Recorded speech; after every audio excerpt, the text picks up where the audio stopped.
स्वाहा तत्सवितुर्वरेण्यं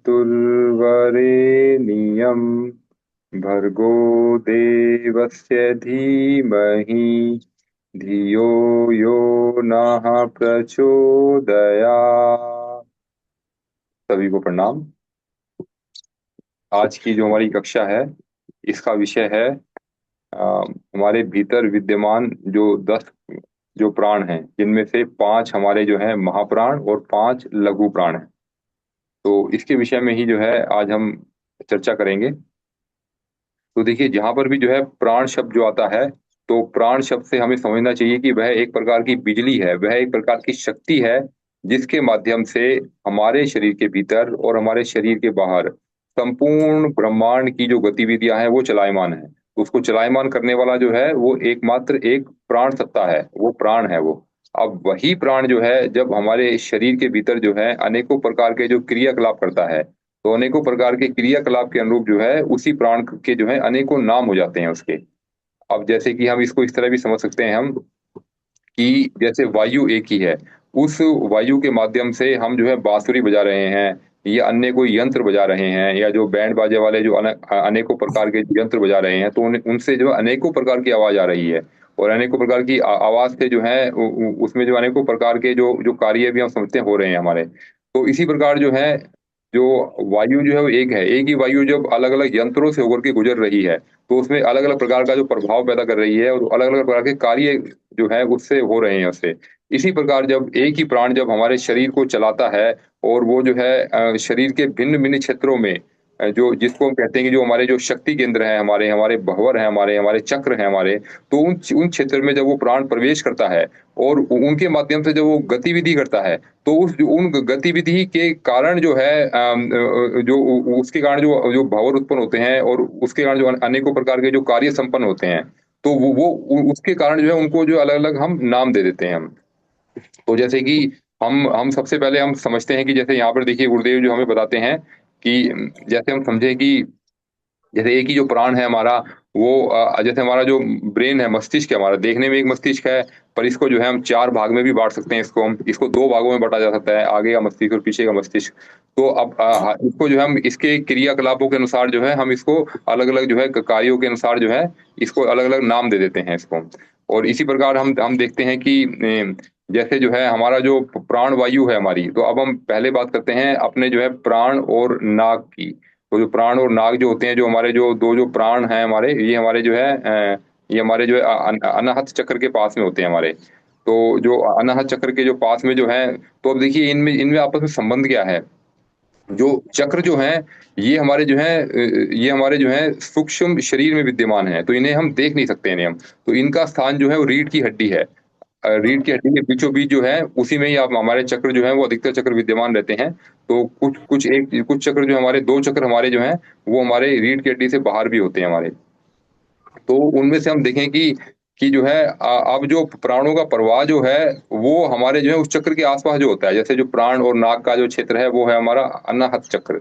तो अनाहत चक्र के आस-पास जो है, जो प्राणों का प्रवाह जो हमारे आस-पास हो रहा है, वहाँ पे जो प्राण का प्रवाह हुआ और उसने जो है शक्ति भँवर उत्पन्न किया। तो उसके जो है भँवर के उत्पन्न होने से जो जो अलग-अलग प्रकार के जो कार्य हमने संपन्न किए, तो वो उसकी जो प्राण की जो अनुभूति है, वो हमारा जो शरीर कर रहा है। हालाँकि प्राण भी सूक्ष्म है अपने आप में, प्राण को भी हम देख नहीं पा रहे हम, परंतु उस प्राण की हलचल के रूप में जो गतिविधि जो है, वो हमारी जब नाड़ियों में से वो प्राण जो पास कर रहा है, गुज़र रहा है, और नाड़ियों का जो जाल बना हुआ है, गुच्छक जो बना हुआ है, जिनको हम जो है उपत्तिकाएँ भी कहते हैं, जिनको हम चक्र भी कहते हैं हम, और अनेकों नामों से हम जानते हैं, शक्ति केंद्र भी उन्हें कहते हैं हम। तो उस क्षेत्र में जो प्राणों का प्रवाह जो हुआ, तो वो उस प्राण की एक अनुभूति देकर के जा रहा है हमें वो। तो है वो भी सूक्ष्म वो। तो उसका जो क्षेत्र जो है वो आपका जो है थोड़ा बाहर हो गया आपका। जैसे रीढ़ की हड्डी में तो हमारी अगर हमारा चक्र हो गया हमारा, तो उसके बाहर जो नाड़ियों का जो जाल जो बना हुआ है, तो वहाँ पर जो हम मानते हैं कि जो है उसका क्षेत्र वहाँ पर हो गया हमारा। और वैसे अगर हम जो है 10 प्राण की जब हम बात करते हैं, महाप्राण और लघु प्राण की बात, तो ये संपूर्ण शरीर में व्याप्त होते हैं हमारे। क्योंकि प्राण एक बिजली है और बिजली ही पूरे शरीर का संचालन कर रही है। जिस प्रकार जो है किसी मशीन का संचालन बिजली करती है। मशीन को बिजली ना दें या बैटरी उसमें से निकाल दी जाए, अब बहुत सी मशीनें ऐसी होती हैं जो बैटरी में चलती हैं, या कुछ डायरेक्ट जो है एसी सप्लाई पर, जो बिजली की सप्लाई पे चलती है हमारे। तो उनमें जो बिजली की सप्लाई काट दी जाए, बैटरी उसकी निकाल दी जाए, तो वो उस मशीन का कोई विशेष उपयोग नहीं रह जाएगा। तो इसी प्रकार जो है हम अपने शरीर को भी हम समझते हैं कि इसको जो चलाने वाली जो बिजली जो है हमारी, वो हमारी जो प्राण है हमारी। तो फिर इसके बारे में जैसे आगे आता है कि जो जैसे प्राण वायु का जो निवास स्थान जो है वो हमारा जो है अ, हृदय है, और नाग भी जो उसके समीप रहता है। और जैसे अभी अभी देखिए इनकी हम जो पहले हम इनकी चर्चा करते हैं कि किस प्राण का स्थान जो है यानी कि हेडक्वार्टर कहाँ पर है। वैसे तो सभी प्राण सभी जगह विद्यमान हैं, परंतु जो है प्रत्येक प्राण जो है जो कि एक्टिवली किसी क्षेत्र में होकर के सक्रिय रूप से कार्य कर रहे हैं, तो वो उसका हेडक्वार्टर कहलाएगा उसका। यानी कि वो मुख्य उसका स्थान है उसका। तो जैसे जो है प्राण वायु और जो नाग का जो स्थान जो है वो है हमारा अ, अनाहत चक्र। तो अनाहत चक्र के आसपास का क्षेत्र जो है वो हमारा जो है इन 2 प्राण का जो है वो क्षेत्र है हमारा। और फिर इसके बाद हमारा आता है अपान का जो क्षेत्र है वो हमारा है गुदा और मूत्रेंद्रिय के बीच में जो मूलाधार वाला स्थान जो है। तो मूलाधार वाला जो कि रीढ़ की हड्डी से थोड़ा-सा बाहर होता है वो, तो वो हमारा मूलाधार वाला क्षेत्र है। तो उसके पास जो है हमारा अपान और कूर्म जो है वो जो है उसमें महाप्राण और लघु प्राण के रूप में जो कूर्म है वो विद्यमान है इसके अंदर। फिर हमारा आता है समान और ट्रिकल प्राण। तो ये हमारा जो है ये हमारा नाभि में रहते हैं हमारे। तो देखिए एक तो हमारा जो है नाभि चक्र है हमारा। तो नाभि चक्र है वो तो हमारी जो रीढ़ की हड्डी के अंदर विद्यमान है। तो जो है नाभि चक्र रीढ़ की हड्डी के अंदर है, तो नाभि के जो बाहर की तरफ हम देखते हैं तो वहाँ पर भी नाड़ियों का जाल बना होता है। तो नाड़ियों के जाल में जो उसकी अनुभूति हमें होती है, एक जो स्पंदन होती है, स्फूर्णा होती है। कभी-कभी हम जब लंबे समय तक ध्यान करते हैं या लंबे समय तक प्राणायाम करते हैं, तो हमारे जो उस क्षेत्र में हमें एक जो स्फूर्णा स्पंदन उत्पन्न होती है। तो वो जो है वो उस प्राण की जो एक्टिविटी को दिखाता है, उस क्षेत्र में दिखाता है कि वहाँ पर कुछ जो है प्राण अपनी हलचल कर रहा है अपनी वो। तो वो उसका जो है क्योंकि वो उसका हेडक्वार्टर है, उस क्षेत्र में वो सक्रिय रूप से होकर के कार्य कर रहा है हमारा। फिर हमारा आता है उदान और देवदत्त जो है, उसका स्थान जो हमारे गले के अंदर होता है, कंठ के अंदर होता है। फिर आता है व्यान और धनंजय जो है, उसमें बताया जाता है कि इसमें आकाश तत्वों का अधिक मिश्रण रहने से ये संपूर्ण शरीर में व्याप्त होता है। तो आकाश तो संपूर्ण शरीर में व्याप्त है। वास्तव में जो बाकी जो 4 जो तत्व हैं, जो 5 महाभूतों में से जो है, चारों तत्वों को धारण करने वाला आकाश तत्व ही है। तो आकाश तत्व तो की सर्वव्यापकता है। तो इसलिए यहाँ पर कहा गया है कि आकाश तत्वों का अधिक मिश्रण रहने से ये संपूर्ण शरीर में व्याप्त रहता है। आकाश का मतलब हम स्पेस समझें, खाली स्थान समझें, हम इसे कहते हैं ईथरनेट जो ईथर एलिमेंट के रूप में समझ सकते हैं हम इसको। हम इसे जो है सूक्ष्म, अति सूक्ष्म सत्ता के रूप में समझ सकते हैं, जहाँ पर जो है जहाँ पर हमारा समस्त ब्रह्मांड ही आकाश के अंदर है हमारा, हम ये समझ सकते हैं इसके अंदर। तो हम इसको जो है अनेकों रूपों में इसको समझ सकते हैं इसको। तो ये जो है ये पूरे शरीर में व्याप्त रहता है। और पर उसका जो है जो उसका जो केंद्र जो स्थान है वो है हमारा मस्तिष्क। और मस्तिष्क में अगर आप पूरा मस्तिष्क अगर हम ये वाला हिस्सा मानते हैं अपना, तो इस मस्तिष्क के भीतर भी उसका जो सक्रिय स्वरूप कहाँ पर है, वो है हमारा हमारा आज्ञा चक्र। आज्ञा चक्र का मतलब हो गया हमारा मस्तिष्क के बीचों-बीच वाला स्थान, त्रिकुटी वाला स्थान। तो वो हम उस क्षेत्र को हम मानेंगे कि वहाँ पर हमारा जो है व्यान और धनंजय विद्यमान रहता है। तो फिर अब आगे आता है कि हम ऐसा मानते हैं कि जो प्राण के द्वारा ही जो मस्तिष्क का पोषण होता है, और इसके द्वारा जो है जो अपान के द्वारा आप देखिए इनके जो है, अब इन प्राणों के जो है गुणों की चर्चा हम करते हैं। तो ये जो प्राण जो है हमारे शरीर के भीतर जो है स्थूल, सूक्ष्म और कारण रूप से क्या-क्या क्रियाएं करते हैं। तो इनके माध्यम से जो है हम इनका विज्ञान समझते हैं कि जब किसी भी प्राण की जो क्रिया जो होती है हम अपने शरीर में देखते हैं, और इसके कारण से जो है कि हमारे शरीर के क्रियाकलापों पर अलग-अलग अंग और उपांगों पर क्या-क्या प्रभाव पड़ता है। तो हम जो है उस हम समझ में आता है कि हमें जो है इस क्षेत्र में ये वाला प्राण सक्रिय रूप से कार्य करता है। अभी हमने स्थान के बारे में चर्चा की कि किस स्थान पर कौन-सा प्राण जो है अधिक सक्रिय रूप से कार्य कर रहा है। तो जब हम अपने शरीर की अवलोकन करते हैं, हम जाँच करते हैं, हमें कोई भी समस्या शरीर के अंदर होती है, तो हम सबसे पहले उसके स्थान पर जाते हैं। हमारा ध्यान हमारा केंद्रित होता है उसके स्थान पर, कि शरीर के किस स्थान पर, किस क्षेत्र में हमें समस्या है हमें। जब हमें किस क्षेत्र में हम चले गए हैं, तो अब हमें जो है फिर तुरंत ये ध्यान आना चाहिए कि इस क्षेत्र में जो है कौन-सा प्राण जो है सक्रिय रूप से कार्य करता है। आपको अगर एक से अधिक अंगों में अगर दिक्कत है, या आपको पेट में भी दिक्कत है, मस्तिष्क में भी दिक्कत है, तो हमें समझना चाहिए कि हमें जो है व्यान और धनंजय है, और इधर हमारा जो है समान जो प्राण जो है, उनमें कुछ ना कुछ समस्या है उनमें। तो हमें जो है प्राण के स्वरूप को समझते हुए, फिर हम समझते हैं कि प्राण के जो है स्थूल, सूक्ष्म और कारण गुण क्या हैं। तो उनके गुणों को समझते हुए हम ये समझते हैं कि हमारी समस्या जो है किससे संबंधित है। क्या हमारी समस्या स्थूल शरीर से संबंधित है, हमारी समस्या सूक्ष्म शरीर से संबंधित है, या कारण शरीर से संबंधित है। तो उसके अनुरूप जो है हम उस प्राण के जो है स्थूल, सूक्ष्म और कारण गुणों का जब हम मनन चिंतन करते हैं, उसके स्वरूप का जब हम ज्ञान विज्ञान प्राप्त कर लेते हैं, तो आज का जो जो क्लास है वो हम उसी के विषय में हम समझने की कोशिश करते हैं कि हम उन प्राणों का स्वरूप समझ करके उसका ज्ञान हम ये पाना चाहते हैं कि वास्तव में प्राणों की गतिविधि तो किस क्षेत्र में होती है। और कभी-कभी हमें लगता है कि पता नहीं हमारे शरीर के अंदर क्या हो रहा है, हमें पता नहीं लग रहा, बहुत असह्य लग रहा है, या हमें जो प्राण शक्ति कम लग रही है, हमें हमें अपने थकान-थकान सी लग रही है। तो हमें जो है फिर अगला प्रश्न ये आना चाहिए कि किस क्षेत्र से आपको दिक्कत लग रही है? आपको आपको मस्तिष्क थका हुआ लग रहा है आपको, या आपका शरीर में पाचन खराब है आपका, ऊर्जा की कमी है आपकी, या क्या चीज़ कमी है आपके अंदर कि जिसके कारण से आपको इस तरह की अनुभूति हो रही है? तो फिर हम जो है वो प्रश्न जो अपने आप से पूछते हैं, तो फिर हमारा मन ही उस उत्तर को खोज करके लाता है। वो ये बताता है कि जी ठीक है, आपको जो इस क्षेत्र में दिक्कत है, अभी पेट में दिक्कत है अभी, क्योंकि अभी जो डाइजेशन अच्छे से नहीं हुआ हमारा, पेट भारी-भारी लग रहा है, इसके कारण से कोई किसी काम को करने मन नहीं लग रहा। तो यानी कि जो समस्या का जो उद्गम क्षेत्र है, वो है आपका पेट। जब इस तरह की समस्या का जब उत्तर जब हमें स्वयं से मिलता है हमें, तो हम जो है हम अपना स्वरूप हम खुद जानते हैं। और देखिए, जो कोई व्यक्ति जब अपना स्वरूप जब जानता है अपना, तो जो है ऐसी अवस्था में जो है वो जो है उसका समाधान भी अच्छे से अपने आप को दे पाता है वो। तो एक अच्छा जो रोगी होता है, वो एक अच्छा चिकित्सक भी बन सकता है वो। पर शर्त ये है कि वो जो रोगी जो है, वो अपने आप से जो है वो बातचीत करे, अपने आप को समझे, जाने। तो उसके माध्यम से जो है हम उसके बारे में और अच्छे से समझ सकते हैं हम। तो ठीक है, आशा दीदी कुछ कुछ कहना चाह रही हैं, या आप जो है इसके बाद, या तो हम इसके बाद में हम लेंगे प्रश्न उत्तरी, या कुछ आवश्यक है तो आपको लगता हाँ, है तो पूछ भैया लीजिए। ये बोल रहे थे, प्रणाम भैया, रिकॉर्डिंग इसको कर दीजिएगा ताकि बाद में भी हो रही सुनने है, को हो रही है, समझने का मौका हो रही है मिले। दीदी, ठीक है दीदी, हो रही है वो। ठीक है दीदी, धन्यवाद। तो देखिए, अब इसमें जो है, तो अब जैसे फिर आता है हमारा जो अपान जो जो प्राण है हमारा, तो अब जैसे कि अब अभी तक हमने इसके बारे में स्थान की चर्चा की, अब हम उसके जो स्वरूप के बारे में जानते हैं कि किस प्राण का और किस उपप्राण का हमारे शरीर में क्या महत्व है और वो कौन-सा कार्य वो कर रहा है। तो हम शुरू कर रहे हैं जैसे अपान से। तो अपान प्राण जो है, जो कि हमारा जो है मूलाधार क्षेत्र में जो है वह उपलब्ध है वो। तो अपान से जो है मल-मूत्र, स्वेद आदि का विसर्जन होता है। और जो है ये मुख्य मुख्य रूप से बताया गया है। मोटे-मोटे तौर पे समझते हैं पहले हम, फिर बाद में हम गहराई में जाएँगे हम। फिर आता है कि जो समान से जो है, समान प्राण जो है, जो कि नाभि वाले क्षेत्र में हमारे, तो समान से जो है पाचन, परिपाक और उष्णता का, यानी कि जो सर्दी का अधिक लगना, गर्मी का अधिक लगना, ये जो हमारे शरीर में जो अनुभूतियाँ जो होती हैं, ये जो है व्यान के कारण होती हैं। जिनका व्यान कमज़ोर है, उन्हें सर्दी में सर्दी भी अधिक लगती है, उन्हें गर्मी में गर्मी भी अधिक लगती है। यानी कि उनको जो है अपने व्यान प्राण को नियंत्रण करने की आवश्यकता है।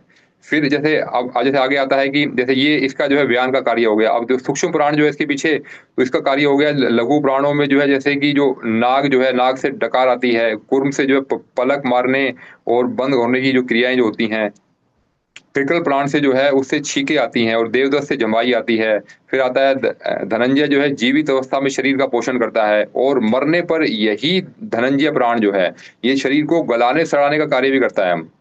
जैसे जो है इसके बारे में, जैसे कि हम इसको इस तरह समझ सकते हैं कि जो धनंजय, अगर हम अर्जुन को मानते हैं और व्यान श्री कृष्ण को मानते हैं, तो जब जो रणभूमि में जो युद्ध जब होता है, तो जब रणभूमि में जब हमें जो है हमें हमें जब जो है उनका सफाया करना होता है, दुश्मनों का सफाया करना होता है, तो जो है वो व्यान धनंजय को आदेश देता है, यानी कि श्री कृष्ण अर्जुन को आदेश देता है कि तुम जाकर के इन सबको समाप्त कर डालो।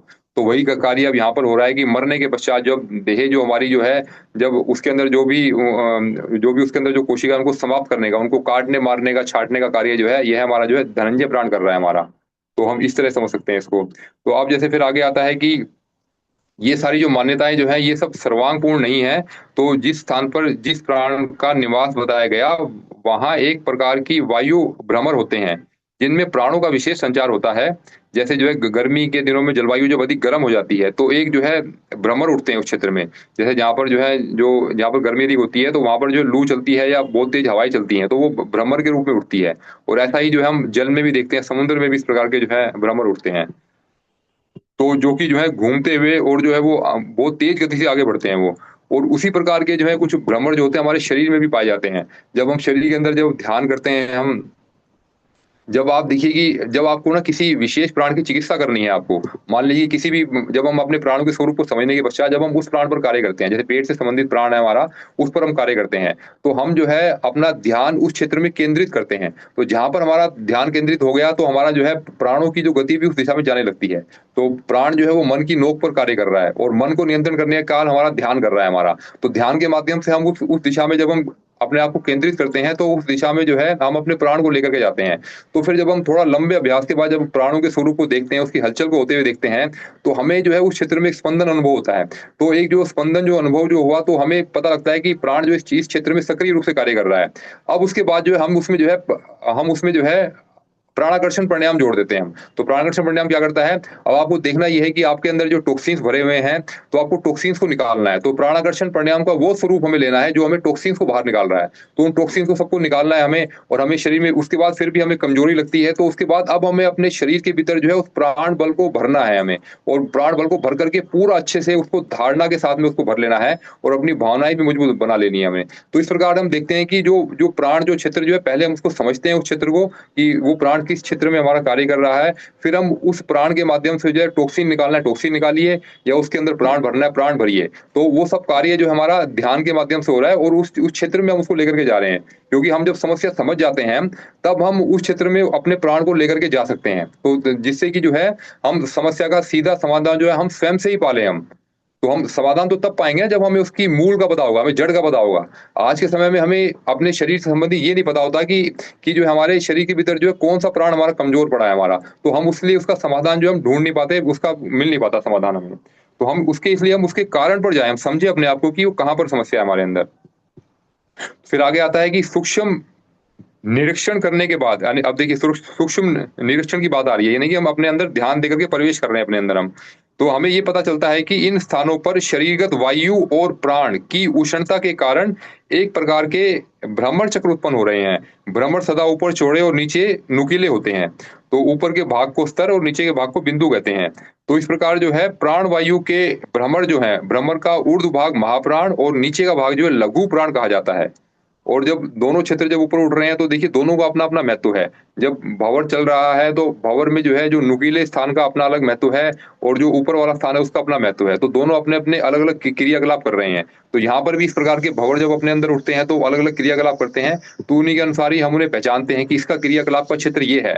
ये लघु प्राण का ये जो क्रियाकलाप का क्षेत्र है, ये जो है हमारे महाप्राण का जो क्रियाकलाप का क्षेत्र है। इस तरह हम इसको समझते हैं हम। तो फिर अब आगे आता है कि जो है देखिए, तो इन दोनों का ही जो है वो महत्व है, क्योंकि दोनों के अपने अपने कार्य जो है हमने पहले ही बांट के रखे हुए हैं। हर प्राण के उपप्राण के जो कार्य जो है हमने पहले से ही बांट के रखे हुए हैं। तो हमें इनका महत्व भी समझना होगा हमें इनका। फिर आता है कि जो हमारा जो प्राण का जो कार्य जीवन चलाना है, और जो हमारा जो हृदय जो होता है उसकी धड़कन जीवन का प्रतीक है। जी, तो फिर इसके बाद आता है कि जो जैसे ही हमारी हृदय की धड़कन बंद हो जाती है, तो जो है उसी के साथ ही हमारा शरीर भी जो है काम करना बंद कर देता है हमारा। अब देखिए फिर आता है कि प्राण में स्थिरता आने पर जीवनी शक्ति घट जाती है। प्राण की जो स्थिरता जो है, तो देखिए वो कई कारणों से आती है हमारे। इस लाइन को बहुत हमें अच्छे से समझना है कि हमारे भीतर जो है प्राण शक्ति की कमी के कारण ही कोई भी रोग हमारे अंदर आते हैं। और प्राण शक्ति जब भरपूर मात्रा में हमें प्राप्त होती है, तो हम बड़े से बड़ा कार्य करने में सफल होते हैं। चाहे वो स्थूल शरीर के स्तर पर कोई कार्य हो, या सूक्ष्म और कारण शरीर के बल पर कोई कार्य हो, तो उसका मुख्य कारण जो है वो प्राण ही है। और यहाँ पर एक लाइन जो इतनी अच्छी आई है कि प्राण में स्थिरता आने पर ही जीवनी शक्ति घट जाती है। जो हमारी प्राण में स्थिरता आएगी, तो जीवनी शक्ति घटेगी। तो प्राण में स्थिरता आई क्यों, इस पर अवश्य विचार करना चाहिए हमें। तो इसके जो मुख्य कारण जो जो समझ में आते हैं हमारे, तो सबसे बड़ा जो मुख्य कारण जो होता है, जो हम जो दैनिक जीवन में अपना देखते हैं, वो है हमारा आहार। तो हमारा जो आहार जो हम गलत भोजन हम करते हैं, तो उसको पाचन करने में ही हमारी अतिरिक्त प्राण ऊर्जा खपत हो जाती है हमारी। इतनी अधिक प्राण ऊर्जा हमने खपत कर दी है उसमें, तो हमें लगता है कि अब हमारा शरीर कमजोर हो गया, हमें आराम चाहिए, हमें तो इतना अधिक तो हमें खाना नहीं चाहिए, हमें अपने उस आहार के प्रति सजग हो जाना चाहिए। फिर हमें आहार का स्वरूप, मतलब आहार हमारा सात्विक है, जो तामसिक है, राजसिक, किस प्रकार का हमने आहार लिया हमने, तो वो भी हमारी जो प्राण शक्ति को जो है घटाने या बढ़ाने वाला हो सकता है हमारा। आहार करने का समय, हम किस समय हम क्या आहार कर रहे हैं, वो भी हमें देखना होता है हमें। और जो है हमें अपने शरीर के अनुरूप जो है और वातावरण के अनुरूप हमें आहार का सेवन करना चाहिए हमारा। तो इन सब चीजों का जब हम ध्यान रखते हैं, तो हमें पहला जो हर्डल जो हमारी होती है, पहली जो समस्या हम दूर करते हैं। और आज के समय में आप यकीन मानिए कि अधिकतर समस्याएं जो है उनको जो है ये गलत खान पान के कारण ही हो रही है हमारी। नेगेटिव मनोचिंतन तो एक है, वो तो अगले पक्ष में आएगा हमारा। तो जब हम जो है उसके बाद जब हम जो है प्राणों में जो स्थिरता यानी कि कमजोरी आने का जो दूसरा कारण जो है, वो हमारा जो है हमारा मनोभाव हमारा। तो हमारा जो मन जो है हमारा, वो जो है नेगेटिव विचार अपने अंदर लेकर के आ रहा है। तो नेगेटिव विचार जो लेकर के आ रहा है, तो वही हमारे शरीर के अंदर अनेकों प्रकार की समस्याएं पैदा कर रहा है वो। सबसे पहली समस्या तो, क्योंकि नेगेटिव विचार जो आएगा, तो पहले आपके मन के अंदर आता है, और मन का हमारा स्थान जो हमारा है मस्तिष्क हमारा। तो पहले आपके जो है वो मस्तिष्क की कार्य करने की प्रणाली जो है वो उसकी खत्म कर देगा उसकी वो। तो वो अच्छे से जो है, या कभी क्रोध आएगा हमें, या कभी हमें लगेगा थकान लगेगी हमें नेगेटिव विचार के कारण। तो एक तो ये है कि फिर हमारी जो है, जब वो पिट्यूटरी ग्लैंड पर जो प्रभाव डालेगा, तो पिट्यूटरी ग्लैंड का प्रभाव जो हमारे बाकी सभी चक्रों पर पड़ेगा हमारे। तो वो सभी जो हार्मोन्स का जो नियंत्रण जो है वो मास्टर ग्लैंड है हमारी पिट्यूटरी। तो जो इसलिए जो है हमारा जो विचार जो है इतना महत्वपूर्ण है कि एक नेगेटिव विचार को मारने के लिए हमारे पास जो है पॉजिटिव विचारों की फौज होनी चाहिए। इसलिए गुरुदेव ने कहा है कि ये इतना महत्वपूर्ण है, स्थूल भोजन से भी अधिक महत्वपूर्ण है। भोजन तो आप अपने हिसाब से कंट्रोल कर सकते हैं, पर विचारों की गति इतनी तेज होती है, मन की गति इतनी तेज होती है कि एक साथ वो बहुत सारे विचार लेकर के आ जाएगा आपके अंदर। तो हमें उसको समझते हुए उसके जो है उसको हमें समाधान वहीं देना है हमें। तो वहां हम देंगे तो यहाँ से जो हमारी ये समस्या का समाधान हमें मिलेगा, प्राणों की स्थिरता के कारण अपनी जीवनी शक्ति जो घट जाती है, तो प्राणों की स्थिरता जो वो नहीं होगी। फिर हमारे जो है, हमारा जो अंदर जो हमारा जो भाव क्या है, हमारे हमारे भावनाएं कैसी है, हमारी अवचेतन मन के अंदर हमने क्या छिपा कर रखा है, क्या हमने रखा हुआ है अपने अंदर। तो अवचेतन मन को बदलने के लिए भी हमें जो है बहुत स्ट्रोंग, बहुत मजबूत भावनाएं करनी पड़ेंगी अपने अंदर। कोई भी नेगेटिव विचार आए तो उसको मारने के लिए जो है हमें पॉजिटिव विचार रखने हैं, और साथ साथ जो है हमें ये भाव करना है कि जो पॉजिटिव विचार जब हम जी रहे हैं, तो अपने आप को फ्यूचर में जाकर के देख भी लीजिए कि हम ऐसा बन भी गए हैं हम। अगर आज हमें आत्मज्ञान नहीं है तो अपने आप को देख भी लीजिए कि हम आत्मज्ञान पा चुके हैं हम, और उस अवस्था में हम भी पहुंच चुके हैं। तो जो जो कि आत्मज्ञानी की अवस्था होती है, तो उस अवस्था में हमें कैसा रिएक्ट करना चाहिए, उसके बारे में विचार मनन चिंतन जो उस समय जो हमारा रहेगा, वही विचार मनन चिंतन हमारा इस समय भी आने लगेगा हमारा। तो हम ये देखेंगे कि हम हर कार्य को सजगता पूर्वक करेंगे। हम जो भी खाना खा रहे हैं, भोजन कर रहे हैं, अब हम जब आत्मज्ञान हो गया हमें, तो अब हम कैसे खा सकते हैं, अधिक जरूरत से अधिक कैसे खा सकते हैं, कैसे हम जो स्वाद के वश में होकर के हम कुछ गलत कार्य हम कर सकते हैं, या हम अपना जो शरीर का जो मिसयूज करने लगे हम उसका, तो वो कैसे संभव हो सकता है वो। क्योंकि हमने अपने आप को एक उच्च अवस्था में लेकर के जा चुके हैं, हम मान चुके हैं कि हम वैसे बन चुके हैं हम। तो अब जो है फिर आपको जो है नेगेटिव विचार को आने का भी रास्ता नहीं बचेगा। यानी कि अब जो अवचेतन मन जो है उसको स्वीकार करने लगेगा। अभी हम जब अवचेतन मन को एक नेगेटिव विचार देते हैं, तो वो फटाफट से वो जो है 10-20 नेगेटिव विचारों को और खींच करके ले आता है वो अगर आपने पहले से ही हार मान ली है, तो नेगेटिव वो अवचेतन मन भी कहता है कि आप हार चुके हो। तो अब आप देखिए कि अब आप तो जो है हारने के बहाने दो। अब आप अपने गुरुजी से ये कहो कि जी गुरुजी मेरे से सुबह नींद नहीं खुलती, मुझसे मुझसे ऐसा नहीं होता, वैसा नहीं होता। तो आपके लिए हारने का बहाना, आप जो कुछ ना कुछ बहाना बना करके लेकर के आइए आप। तो वो आपके लिए वो सब बहाने भी लेकर के आएगा आपके लिए वो। परंतु जब हमने सोच लिया कि हमें उसको भी हम कुछ ना कुछ करके हम करेंगे, या ये तो चलो उदाहरण था हमें, और भी हम देखेंगे, और भी जीवन में बहुत से क्षेत्र होते हैं हमारे जीवन में कि हम जो है किन किन कार्यों में अपनी हार मान लेते हैं अपनी। कभी जो है जरूरत से ज्यादा अधिक काम हमें मिल गया, तो हमने पहले से हार मान ली अपने, और हम उसको गुरु का कार्य, ईश्वर का कार्य समझ करके करने लगे जब हम, तो उसमें ईश्वर भी सहयोग करता है और प्राण शक्ति का क्षरण भी कम होता है। क्योंकि अब आपकी जो है उस कार्य को करने के लिए आपकी जो है मन की शक्ति भी मिल गई है, आपकी भावनाओं की शक्ति भी मिल गई है। तो दो शक्तियां और मिल गई हैं, तो वो आपके स्थूल शरीर को एक सपोर्ट देती हैं, तो वो आपके शरीर को जो एक्स्ट्रा प्राणों से भर देती हैं। तो आपके प्राणों के अंदर जो स्थिरता जो आती है, पहले वो नहीं आती, और जीवनी शक्ति भी हमारी बनी रहती है हमारी। फिर आगे आता है कि जैसे जब जीवनी शक्ति घटती है, तो उसके अत्यंत न्यून हो जाने पर हृदय की धड़कन जो है वो बंद हो जाती है वो। और अब देखिए फिर आगे आता है कि समाधि लगाने वाले महात्माओं का प्राण पर अधिकार होता है। ये दीर्घ काल तक निस्तब्ध रहने पर जब चाहते हैं, तब शरीर में प्राण का स्पंदन बढ़ाकर हृदय का धड़कना आरंभ कर देते हैं और साधारण जीवन जीने लगते हैं। यानी कि जब चाहे अपने शरीर से प्राण को निकाल लेते हैं, जब चाहे जो है अपने शरीर के अंदर प्राण को लेकर के आ जाते हैं। देखिए ये स्थिति जो है तब आती है जब हम प्राणों के स्वरूप को समझते हैं। तो आज हम जो है इस कक्षा के माध्यम से प्राणों के स्वरूप को समझते हैं। जब तक इसके स्वरूप को नहीं समझेंगे, उसके ज्ञान विज्ञान को नहीं समझेंगे, तब तक जो है हम उस क्षेत्र पर अपना नियंत्रण नहीं कर सकते, उस पर क्षेत्र पर अपना अधिकार नहीं कर सकते। तो यहाँ पर यही बताया जाता है कि उन योगियों का, उन सिद्ध पुरुषों का जो है अपने प्राण पर अधिकार रहता है। तो उन्होंने निश्चित रूप से माने कि उन्होंने अपने प्राण के साथ में लंबा प्रैक्टिकल किया है, उन्होंने प्राणायाम पर लंबा अभ्यास किया है उन्होंने, तब जाकर के वो इस अवस्था में आए हैं कि प्राण के स्वरूप को समझ करके उसको जो है उसको नियंत्रण करने में भी कामयाब रहे हैं। अब हमारे घर में जो है कोई जानवर हम नया नया पहली बार लेकर के आते हैं, चाहे वो जो है वो गाय के रूप में हो गया या कुत्ते के रूप में हो गया, तो पहले हम उसको समझते हैं, हम उसको समझने के बाद जो है फिर हम उस पर नियंत्रण करना भी सीख जाते हैं हम उस पर। तो हम उसके हाव भाव समझने लगते हैं। हम इसी प्रकार जो हमें अपने प्राणों के साथ में भी इसी प्रकार बातचीत करनी है, इनके भावों को समझना है हमें। अब ये है कि ये हमारे जो है अंदर की गतिविधि का बात हो रही है हमारी अभी, क्योंकि प्राण सूक्ष्म है, तो हमें अपने सूक्ष्म शरीर के अंदर जाकर के ही अपने अंदर हमें सब जाकर के देखना होगा हमें। तो हमें उस प्रकार जब हम उसको समझने लगेंगे, लंबे प्रैक्टिकल के अभ्यास से हम अपने श्वासों का आवागमन देखेंगे, हम जब अपने अंदर ही हमारा ध्यान जाने लगेगा, तो फिर हमारे जो है हमारी इंद्रिया जो है वो बहिर्मुख बहिर्मुखी ना होकर के अंतर्मुखी, यानी कि मन की जो है प्रत्येक क्रियाएँ हमारे नियंत्रण में होने लगेंगी। अभी हम जो है सारा प्रयास यही तो हो रहा है हमारा कि हम अपने अंदर जो है ध्यान नहीं कर पा रहे, नियंत्रण नहीं कर पा रहे, क्योंकि हम अपने प्राण को समझ ही नहीं पा रहे कि हमारा प्राण जो किस प्रकार कार्य कर रहा है, किस प्रकार की गतिविधियाँ उसके अंदर हो रही हैं। तो हमें जो है उसके विज्ञान को समझते हुए उसके स्वरूप को समझेंगे हम, तब जाकर के उस पर नियंत्रण होने लगेगा। तब ये स्थिति आएगी जो यहाँ पर बात की जा रही है कि जो योगी जन जो है अपने शरीर से प्राण को निकाल लेते थे और जब चाहे उसके अंदर आ जाते थे वे। तो फिर कहते हैं इसलिए उनको जो दीर्घकालीन समाधि का सुख मिलता है। प्राण पर अधिकार प्राप्त किए बिना लंबे समय तक स्थिर समाधि नहीं लग सकती। यानी कि लंबा गहरा ध्यान भी जो है नहीं लग पाएगा, और समाधि की बात अभी उसके आगे की बात है, तो लंबी गहरी समाधि की अवस्था भी जो है प्राण पर नियंत्रण किए बगैर नहीं हो सकती। क्योंकि अभी तो मान लीजिए किसी को समाधि लगी कि आपके जीवन में भी, जैसे यहाँ पर अनेक वरिष्ठ साधक हैं यहाँ पर, तो सभी वरिष्ठ साधकों का जो है उनको समाधि का क्षणिक अनुभव हुआ है। तो क्षणिक अनुभव अवश्य हुआ है उनको। समाधि का अर्थ है कि एक जो असीम शांति और आनंद की अवस्था। तो जो है प्रत्येक व्यक्ति ने जो है इसको जो है अनेकों रूपों से पाया है इसको। किसी ने कुछ नैनो सेकंड के रूप में पाया, कुछ कुछ 1 सेकंड के रूप में, 1 सेकंड, आधे सेकंड के रूप में, बहुत अपने आप को भूल गए हैं, अपना स्वरूप भूल गए हैं वो। तो वो जो समाधि की अवस्था जो आई है, अभी वो अवस्था जो है हमें अचानक से आ गई है। अभी हम प्राणों के स्वरूप को समझे नहीं हम। तो वो अवस्था आ गई है, तो अब हमें उसको जो है ज्ञान के रूप में जब हम समझते हैं, तब हमारा उस पर अधिकार होता है। तब हम अपनी इच्छा से समाधि में प्रवेश करते हैं और समाधि से जो है समाधि से जो अपने आप को बाहर निकाल करके हम कहीं पर भी बाहर भी विचरण कर सकते हैं। तो ये सब जो है प्राण पर अधिकार किए बिना लंबे समय तक जो है स्थिर समाधि नहीं लग सकती। प्राण पर अधिकार करके दीर्घ काल तक जीवन स्थिर रखना, मृत्यु को इच्छानुवर्ती बना लेना संभव है। एक मनुष्य दूसरे को प्राणदान दे सकता है। देखिए प्राणदान कितना बड़ा दान है। अब ये प्राणदान जो है अब अनेकों प्रकार से हो सकता है। हम जो है किसी को जो है किसी की हम जो प्राणिक हीलिंग करते हैं, किसी के रोग दुःख समस्या को दूर करते हैं, हम तो अपने जो प्राण का कुछ हमने अंश उसको दिया। या फिर जो एक प्राणदान जो है एक और ऊँचे लेवल का दान हो गया कि हमने किसी को जीवन ही दे दिया। तो वो स्थिति तो अभी नहीं है। तो ऐसा तो काम जो है हमारे गुरुदेव ने किया। देखिए उन्होंने कितनों को प्राणदान दिया उन्होंने। तो उन्होंने प्राणों के स्तर को इतना अधिक बढ़ा लिया, उन्होंने प्राणों का नियंत्रण उनका अपने ऊपर इतना अधिक था। तो उसके माध्यम से जो है उन्होंने जो है प्राण दान तक देने की जो क्षमता थी उनके अंदर, उन्होंने अपने आप को अपने आप को जो है इतना समर्थ बनाया कि वो प्राणों पर नियंत्रण करके अपने प्राण का कुछ अंश किसी को भी दान कर देते थे वे।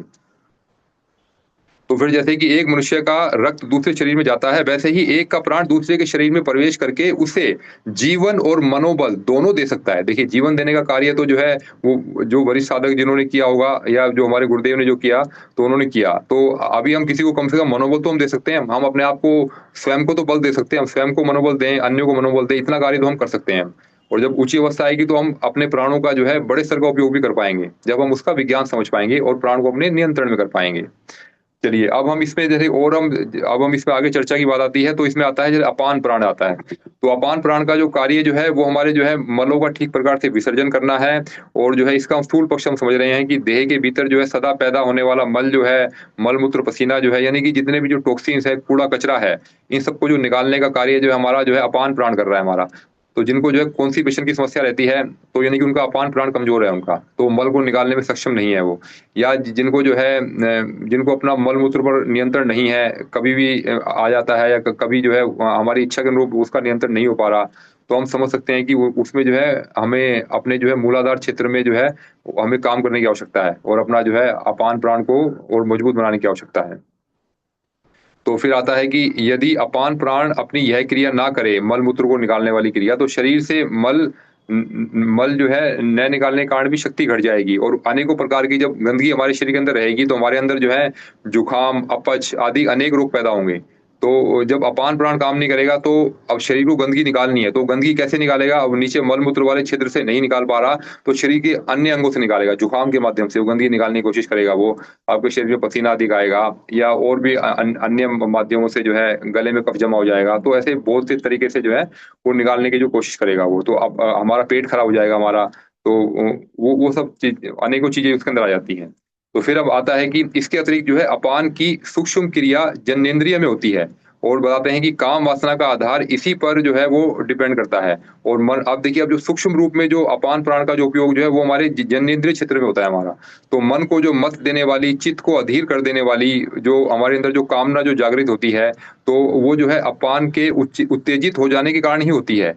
तो यदि यह स्थिर हो जाए, तो तरुण पुरुष पुरुष भी नपुंसक हो जाता है, और संतान का सौंदर्य, स्वास्थ्य वृद्धि, और जो पराक्रम का भाव जो है वो भी इससे संबंधित है। तो हम जो है काम वासना को तो एक भाव के रूप में हम देखते हैं। इसके अलावा इसके अन्य पक्ष भी हैं। तो अन्य पक्ष हमारा हो गया स्वास्थ्य हो गया, कितना बड़ा देखिए, जो जो अपने अपान प्राण को बचा करके रखता है और अपनी जो है इसकी जो सूक्ष्म जो शक्ति का दुरुपयोग नहीं करता, उसका स्वास्थ्य जो है जीवन भर बना रहता है। उसके अंदर जो है बुद्धि भी विकसित होती जाती है उसके अंदर।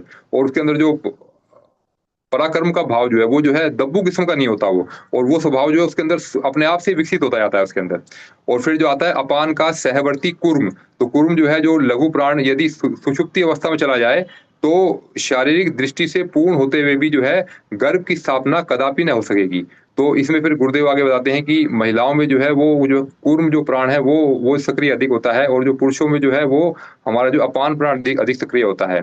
और जो है दोनों के मिलन से जो है जो संतान की जो उत्पत्ति होती है, तो उनमें जो है जिनको जो है समस्याएं आती हैं, तो उनको जो है उनको इस क्षेत्र में कार्य करना चाहिए कि उनका जो है अवश्य ही इनमें से कोई प्राण हमारा कमजोर रहा होगा हमारा, तभी वो समस्याएं आती हैं हमारे अंदर।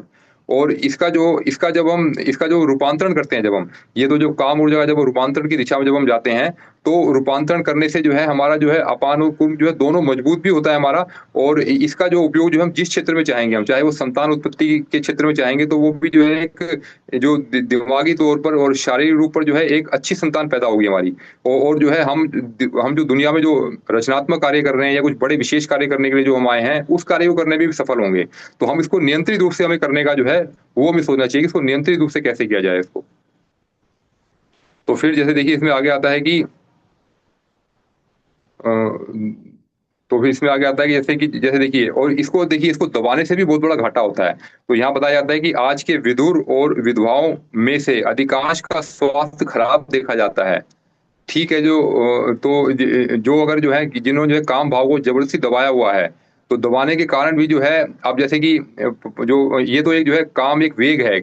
और ये बताया जाता है कि जो हमारे शरीर के भीतर जो है जैसे और भी अनेकों वेग होते हैं, तो हमें अपने वेग को दबाना नहीं चाहिए, ये आयुर्वेद का ही नियम है। और जैसे हम देखिए पानी का वेग जो है, पानी जो है गंगा का जल जो है अगर तेज गति से आ रहा है, तो अगर हम उसको जो है रोकने का जो है अगर उसको जो अभ्यास करेंगे, प्रयास करेंगे, तो वो जो है बांध को भी तोड़ करके बड़ी जो है वो लेकर के आ सकता है, दवाई लेकर के आ सकता है। परंतु हम उसका अगर हम जो है उसके पानी के वेग को जो है हम 2 3 4 जगह अगर हम जो स्थापित कर देंगे उसको, कि भाई एक नहर यहाँ से निकाल दी, एक नहर यहाँ से निकाल दी वहां से, तो सब जगह जो है उस पानी से जो है सिंचाई भी अच्छे से होगी हमारी, और उसका जो है सदुपयोग भी होगा हमारा।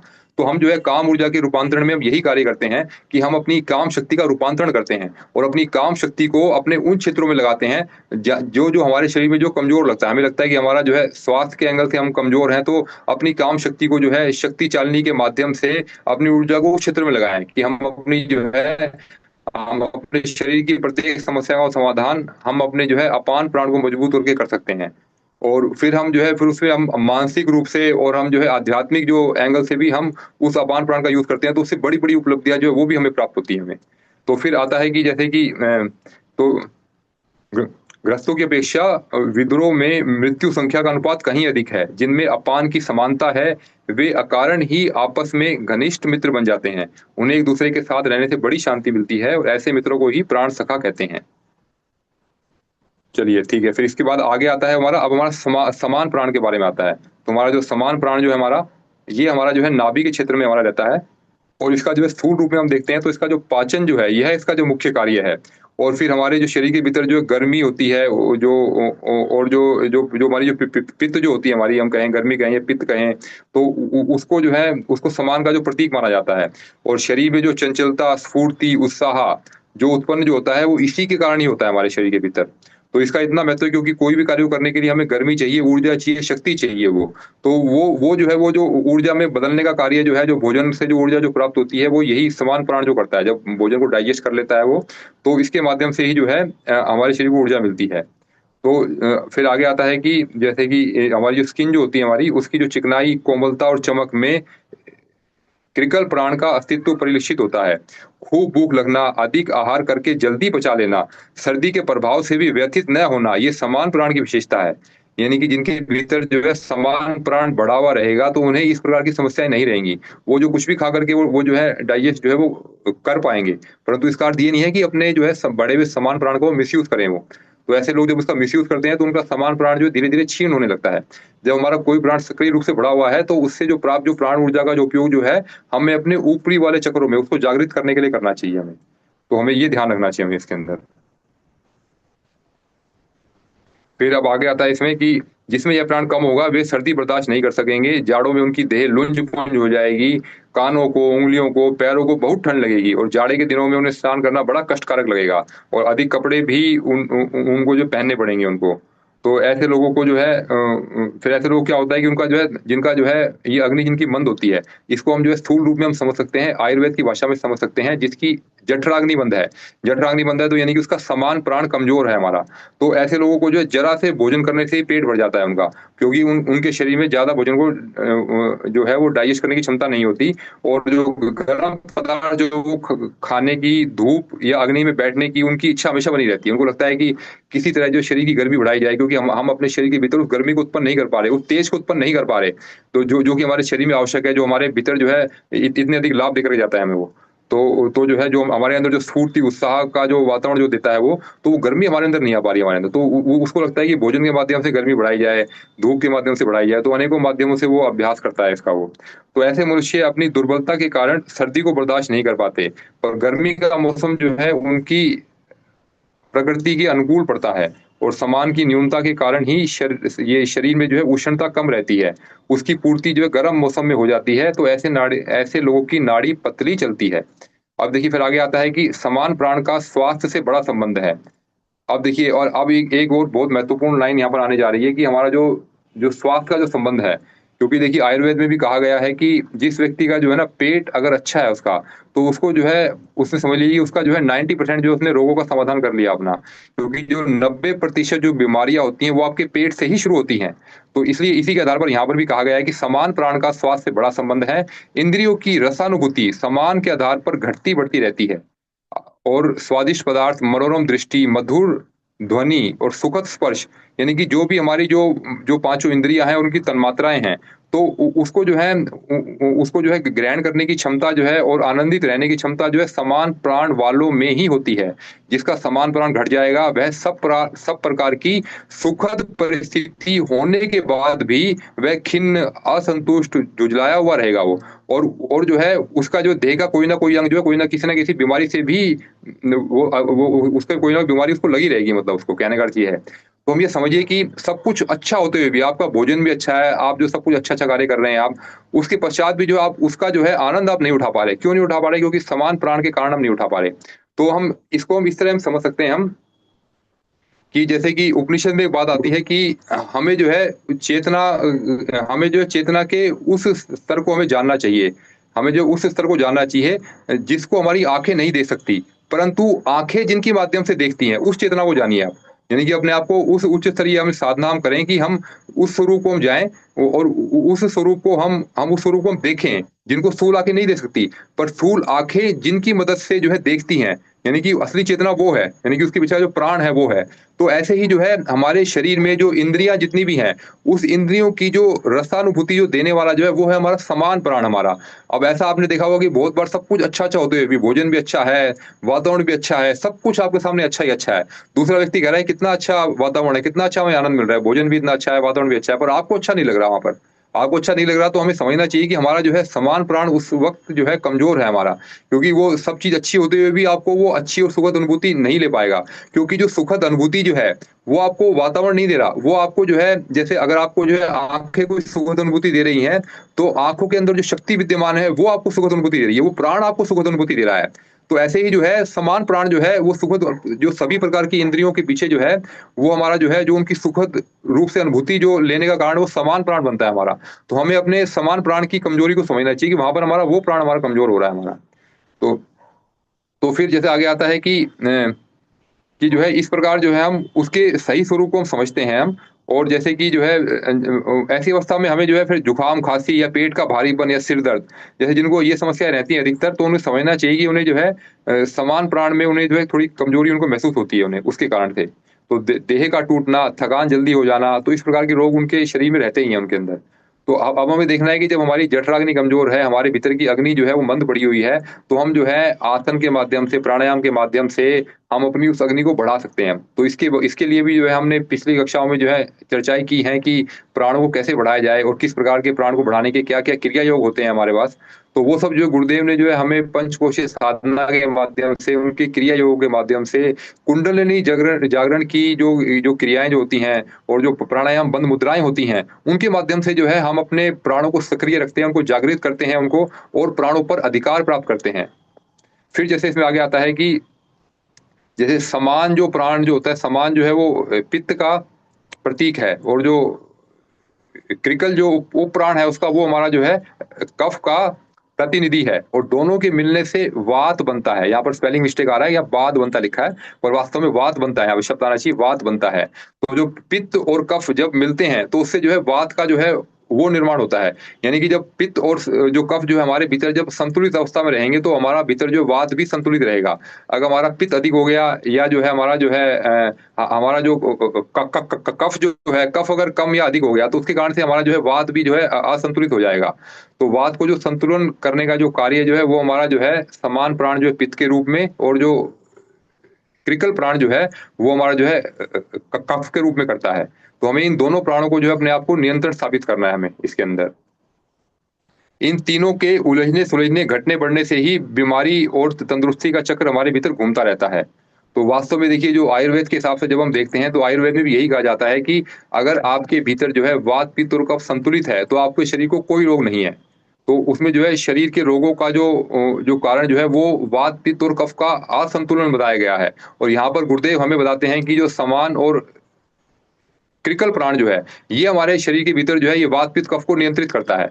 तो हम इसके माध्यम से हम समझ सकते हैं, यानी कि हम जो है केवल जो है अपने जो हम मणिपुर चक्र को अगर हम साध लें, हम जो है अपने समान प्राण और क्रिकल प्राण को ही ठीक कर लें तो इसके माध्यम से जो है हम पूर्ण स्वास्थ्य लाभ प्राप्त कर सकते हैं। तो यानी कि अन्नमय कोश की सिद्धि, इसलिए कहा गया है कि अन्नमय कोश की जो सिद्धि जो होती है उसका जो केंद्र है वो हमारा हमारा क्या है, हमारा नाभि केंद्र। तो हम हमारा जो है हमारा जो हमारा जो सूर्य चक्र है, हमारा जो नाभि चक्र है हमारा, वो है हमारा जो है अन्नमय कोश का केंद्र। यानी कि नाभि से ही हम अगर हम इस क्षेत्र को अगर हम साध लें, अन्नमय कोश का अपना परिष्कार कर लें, तो आसन उपवास तत्व शुद्धि और तपस्या के माध्यम से तो हम जो है अपने प्राणों को भी नियंत्रण को करने में सफल रहेंगे, और हम अपने शरीर के भीतर से सभी रोगों को हटाने में भी सफल रहेंगे।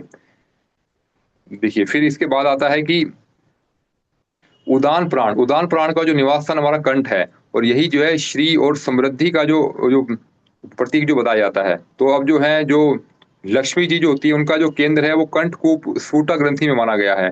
तो लक्ष्मी जी की जो पूजा जो है उस स्फुटा की उत्तेजन से निर्मित कंठ में स्वर्णाभूषण धारण किए जाते हैं। तो हमें जो हम कुछ लोग कहते हैं कि जिनको जो है गले में जो है सोने के आभूषण पहनते हैं, तो उसका थोड़ा सा कारण ये है कि इसका स्थूल पक्ष यहाँ बताया गया है केवल, कि जो जो स्त्रियां जो अपने जो गले में आभूषण धारण करती हैं, या पुरुष भी जो है स्वर्ण आभूषण धारण करते हैं, तो उनके जो है उनके भीतर जो स्फुटा जो जो वो होती है, ग्रंथि जो होती है, तो वो उसके कारण प्रभाव पड़ता है, वो जागृत होती है। और स्फुटा ग्रंथि जो है वो जो है लक्ष्मी जी का जो प्रतीक है वो। तो उससे जो है हमारे हमारे आसपास जो है श्री और समृद्धि जो बनी रहती है वो। तो वो तो देखिए, वो तो एक जो स्थूल प्रभाव है, परंतु इससे भी अधिक प्रभावशाली है वो हमारा जो है सूक्ष्म रूप है हमारा। तो यानी कि हम हमें तो ये देखना है कि जिनके पास अगर जो है सोने को खरीदने के पैसे नहीं है, तो वो उनको जो है अनेकों क्रिया योग जो है, क्रिया योग के माध्यम से जो है अपनी स्फुटा ग्रंथि को जागृत करें अपने, और सूक्ष्म रूप से हम उसको जागृत करें, और ज्ञान के माध्यम से उसको जागृत करें। तो जो ज्ञान का जो प्रभाव क्षेत्र जो है वो बहुत गहरा होता है, उसका पहुंच दूर दूर तक होती है उसकी। तो स्थूल से भी कहीं अधिक जो प्रभाव जो होता है हमारे ज्ञान क्षेत्र का होता है हमारा। तो हम ज्ञान के माध्यम से समझ करके कोई भी कार्य हम करते हैं, तो उसमें जो है हमें सफलता मिलने की उम्मीद कई गुना अधिक हो जाती है हमारे अंदर।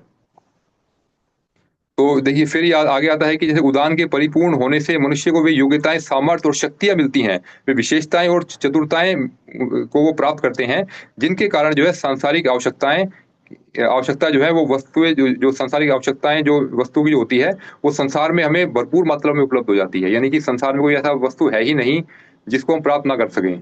और वैसे तो जो है हम कितनी भी इच्छाएं करें तो उन इच्छाओं की पूर्ति नहीं होती, परंतु जो आवश्यक की चीजें हैं वो सारी चीजें हम इससे उपलब्ध जो है हमें हो जाती है, अगर हमारा उदान प्राण अगर हम संतुलित कर लें अपने अंदर तो। तो फिर आता है कि जैसे अब इसके बाद आता है देवदत्त।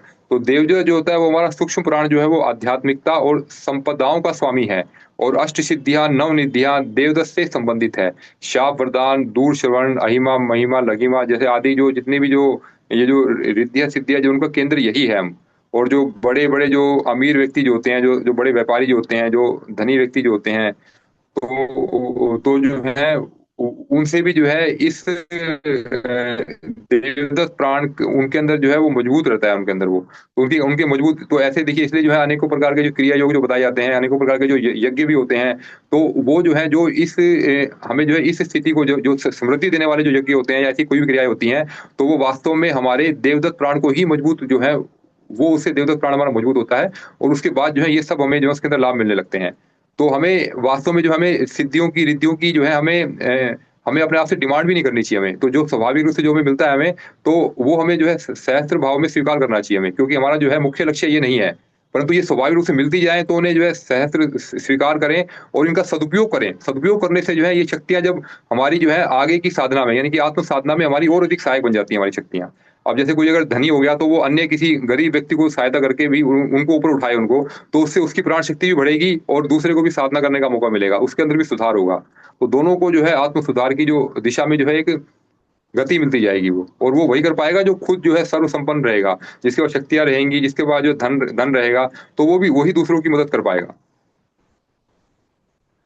तो जैसे कि फिर देखिए इसमें जैसे आगे आता है कि जो है जब तक जो है स्फुटा ग्रंथि जागृत होती है तो बड़ी-बड़ी हानि होने के बाद भी जो है स्थायी रूप से दरिद्रता नहीं आती। चाहे कितना भी बड़े से बड़ा आपको नुकसान हो जाए, धन की हानि कितनी बड़ी क्यों ना हो जाए, परंतु जो है आपको स्थायी रूप से द दरिद्रता कभी नहीं आएगी। क्यों नहीं आएगी? क्योंकि जो है वो एक ऐसी शक्ति है, वो स्फुटा जब जागृत होती है तो उसके अंदर एक ऐसी शक्ति रहती है कि जो जो आपकी जो हर समय आपकी मदद कर रही होती है। हर समय जो भी उस समय जो हमारे निर्णय जो हमें जीवन में लेने होते हैं, वो निर्णय हमारे सटीक निर्णय होते हैं हमारे, और वो निर्णय हमारे इस तरह के होते हैं हमारे, हमें ऐसा लगता है कि हमें कोई ऐसी शक्ति जो हमारा मार्गदर्शन कर रही है हमारा, और हमें खतरों से बचा रही है और हमें एक मार्ग पर देने की प्रेरणा दे रही है और शक्ति भी दे रही है हमें वो। तो वो कठिन परिस्थितियों में हमें सहारा देती है हमें, तो जिससे जो है जो कोई डूबता हुआ व्यक्ति जो होता है उसका भी बेड़ा पार हो जाता है। ये स्फुटा जो ग्रंथि है इसके जागरण से। तो जिसके जो है कंठकूप का देवदत्त प्रबुद्ध होता है, ऐसा जो पुरुष जो होता है वो महाचमत्कारी और परम सिद्ध पुरुष बन जाता है। जो हम जिनको रिद्धियों सिद्धियों का स्वामी मानते हैं, या आज के समय में अनेकों संतों महात्माओं को देखते हैं हम, तो उनको उनको देख करके यही लग सकता है कि इनकी इनके अंदर जो इतनी सिद्धियां जो आई हैं, तो इनके भीतर जो देवदत्त प्राण जो है, इन्होंने उस देवदत्त प्राण इनके अंदर काफी मजबूत स्थिति में है। उस देवदत्त प्राण के कारण ही इन्हें अनेकों प्रकार की सिद्धियां मिली है उन्हें। और देखिए वो सिद्धियां जो है आप देखेंगे कि आप सभी को भी मिली है सिद्धियां। अब जैसे कि जो है कठिन से कठिन परिस्थितियों में भी जो है अब आप जो है अधिक परेशान नहीं होते, तो यह भी एक बहुत बड़ी सिद्धि है। अब इतना सब जो है ऐसे वातावरण में हम कार्य करके भी हम बीमार ना पड़े, जब आसपास हमारे घर के आसपास देखें हम जितने लोग देखें बीमार दिखते हैं हमें आसपास, तो उस अवस्था में भी अपने आप को स्वस्थ बनाए रखना यह भी एक बहुत बड़ी सिद्धि है। तो इस प्रकार की कुछ सिद्धियां तो हमें ऐसी मिली हुई है जिनका हमें जो है अभी भान नहीं है, या जिनको हमें लगता है कि इसका महत्व नहीं है, क्योंकि जो चीज जिसके पास होती है तो उसका उसको महत्व पता नहीं होता। ये महत्व किसी और से पूछेंगे कि वो बताएंगे कि आप तो कितने मतलब कि कितने बड़े धनी है आप, जिसके पास करोड़ों रुपए होकर के भी जो आपसे पूछ रहा है कि हम अपना स्वास्थ्य कैसे ठीक कर सकते हैं, तो आप समझिए कि आप उस करोड़पति से भी आप ऊपर हैं। आप कम से कम वो स्वास्थ्य आपके पास है जो वो करोड़ों रुपए देकर के भी वो नहीं खरीद पा रहा वो। तो हमें इस प्रकार जो है हमें अपने आप पर हमें विश्वास करना चाहिए, और जो सिद्धियां जिसको भी मिलती हैं, जितनी रिद्धि सिद्धियां ईश्वर हमें दे रहा है हमें, तो वह समझिए कि वह हमारे लिए उतनी ही उपयुक्त है। अगर उससे अधिक कुछ मिल जाता है हमें तो हम उसका दुरुपयोग करते हैं हम, और इसलिए जो है हमें उसका जो हमेशा धन्यवाद देना चाहिए ईश्वर का, उस गुरु सत्ता को हमें हमेशा जो है धन्यवाद देना चाहिए। जो भी कुछ उनसे मिलता है हमें उनको सहज रूप से जो है उसे स्वीकार करना चाहिए अपने अंदर। फिर जैसे उसके उसके बाद जब आता है कि जैसे कि जब व्यक्ति जब सिद्ध पुरुष जो बन जाता है तो इस प्राण बल के दम पर वह अद्भुत उथल-पुथल उत्पन्न कर सकता है।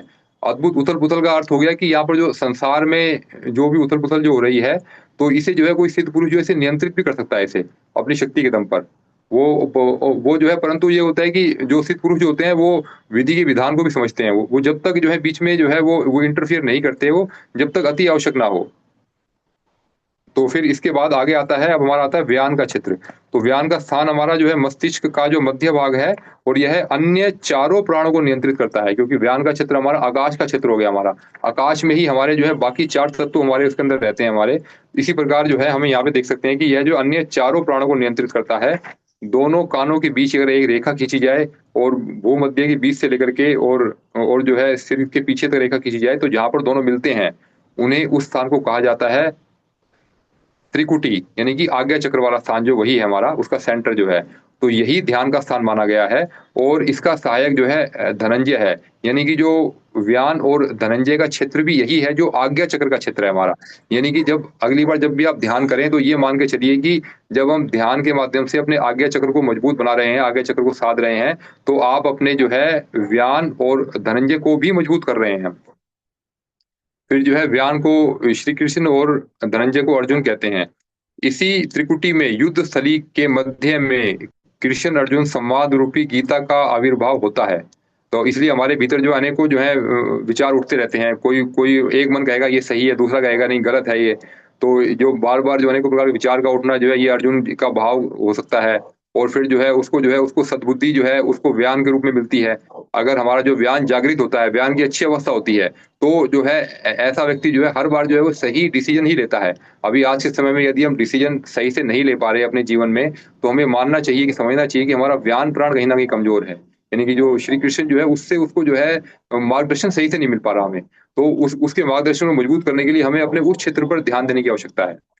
तो जो युद्ध स्थली जो होती है तो हाँ, तो इसके बाद आगे आता है कि मध्य मस्तक में शतदल कमल में अवस्थित जिस अमृत कलश को योग शास्त्र में वर्णन करते हैं, उसे व्यान और धनंजय का प्रसाद ही समझना चाहिए। जो कमल का पुष्प खिलता है, जो सहस्त्रार चक्र का जागरण जो होता है, ये जो है ये इनकी जो उच्च अवस्था में आने के पश्चात ही होता है। जब व्यान और धनंजय जो है, ये हमारा जो है इन्हीं का प्रसाद, यानी कि जब इनका जब जागरण होता है, जब ये प्राण पूरी तरह से हमारे नियंत्रण में आने लगता है, तो जो है इस प्रकार का जो प्रसाद जो है, हमें इस प्रकार की अनुभूतियाँ जो हैं, हमारे अंदर होने लगती हैं हमारे अंदर।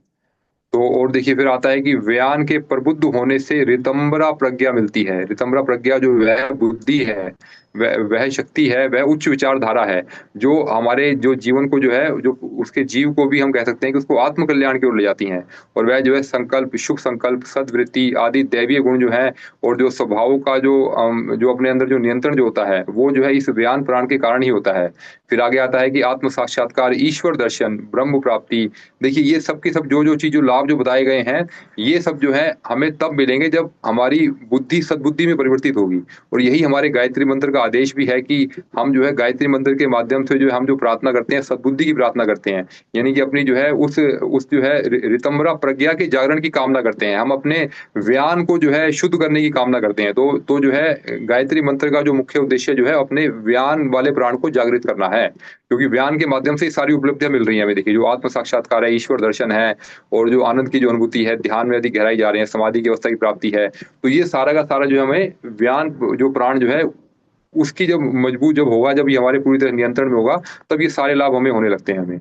फिर कहा जाता है कि जैसे व्यान को गरुड़ कहा गया है और भगवान का वाहन गरुड़ है। जब हमने जो है आत्मज्ञान पा लिया, आत्म साक्षात्कार कर लिया, तो अब हम जो है भगवान के वाहन गरुड़ बन गए हैं। हमने अपने भीतर जो है व्यान को पूरी तरह साध लिया है।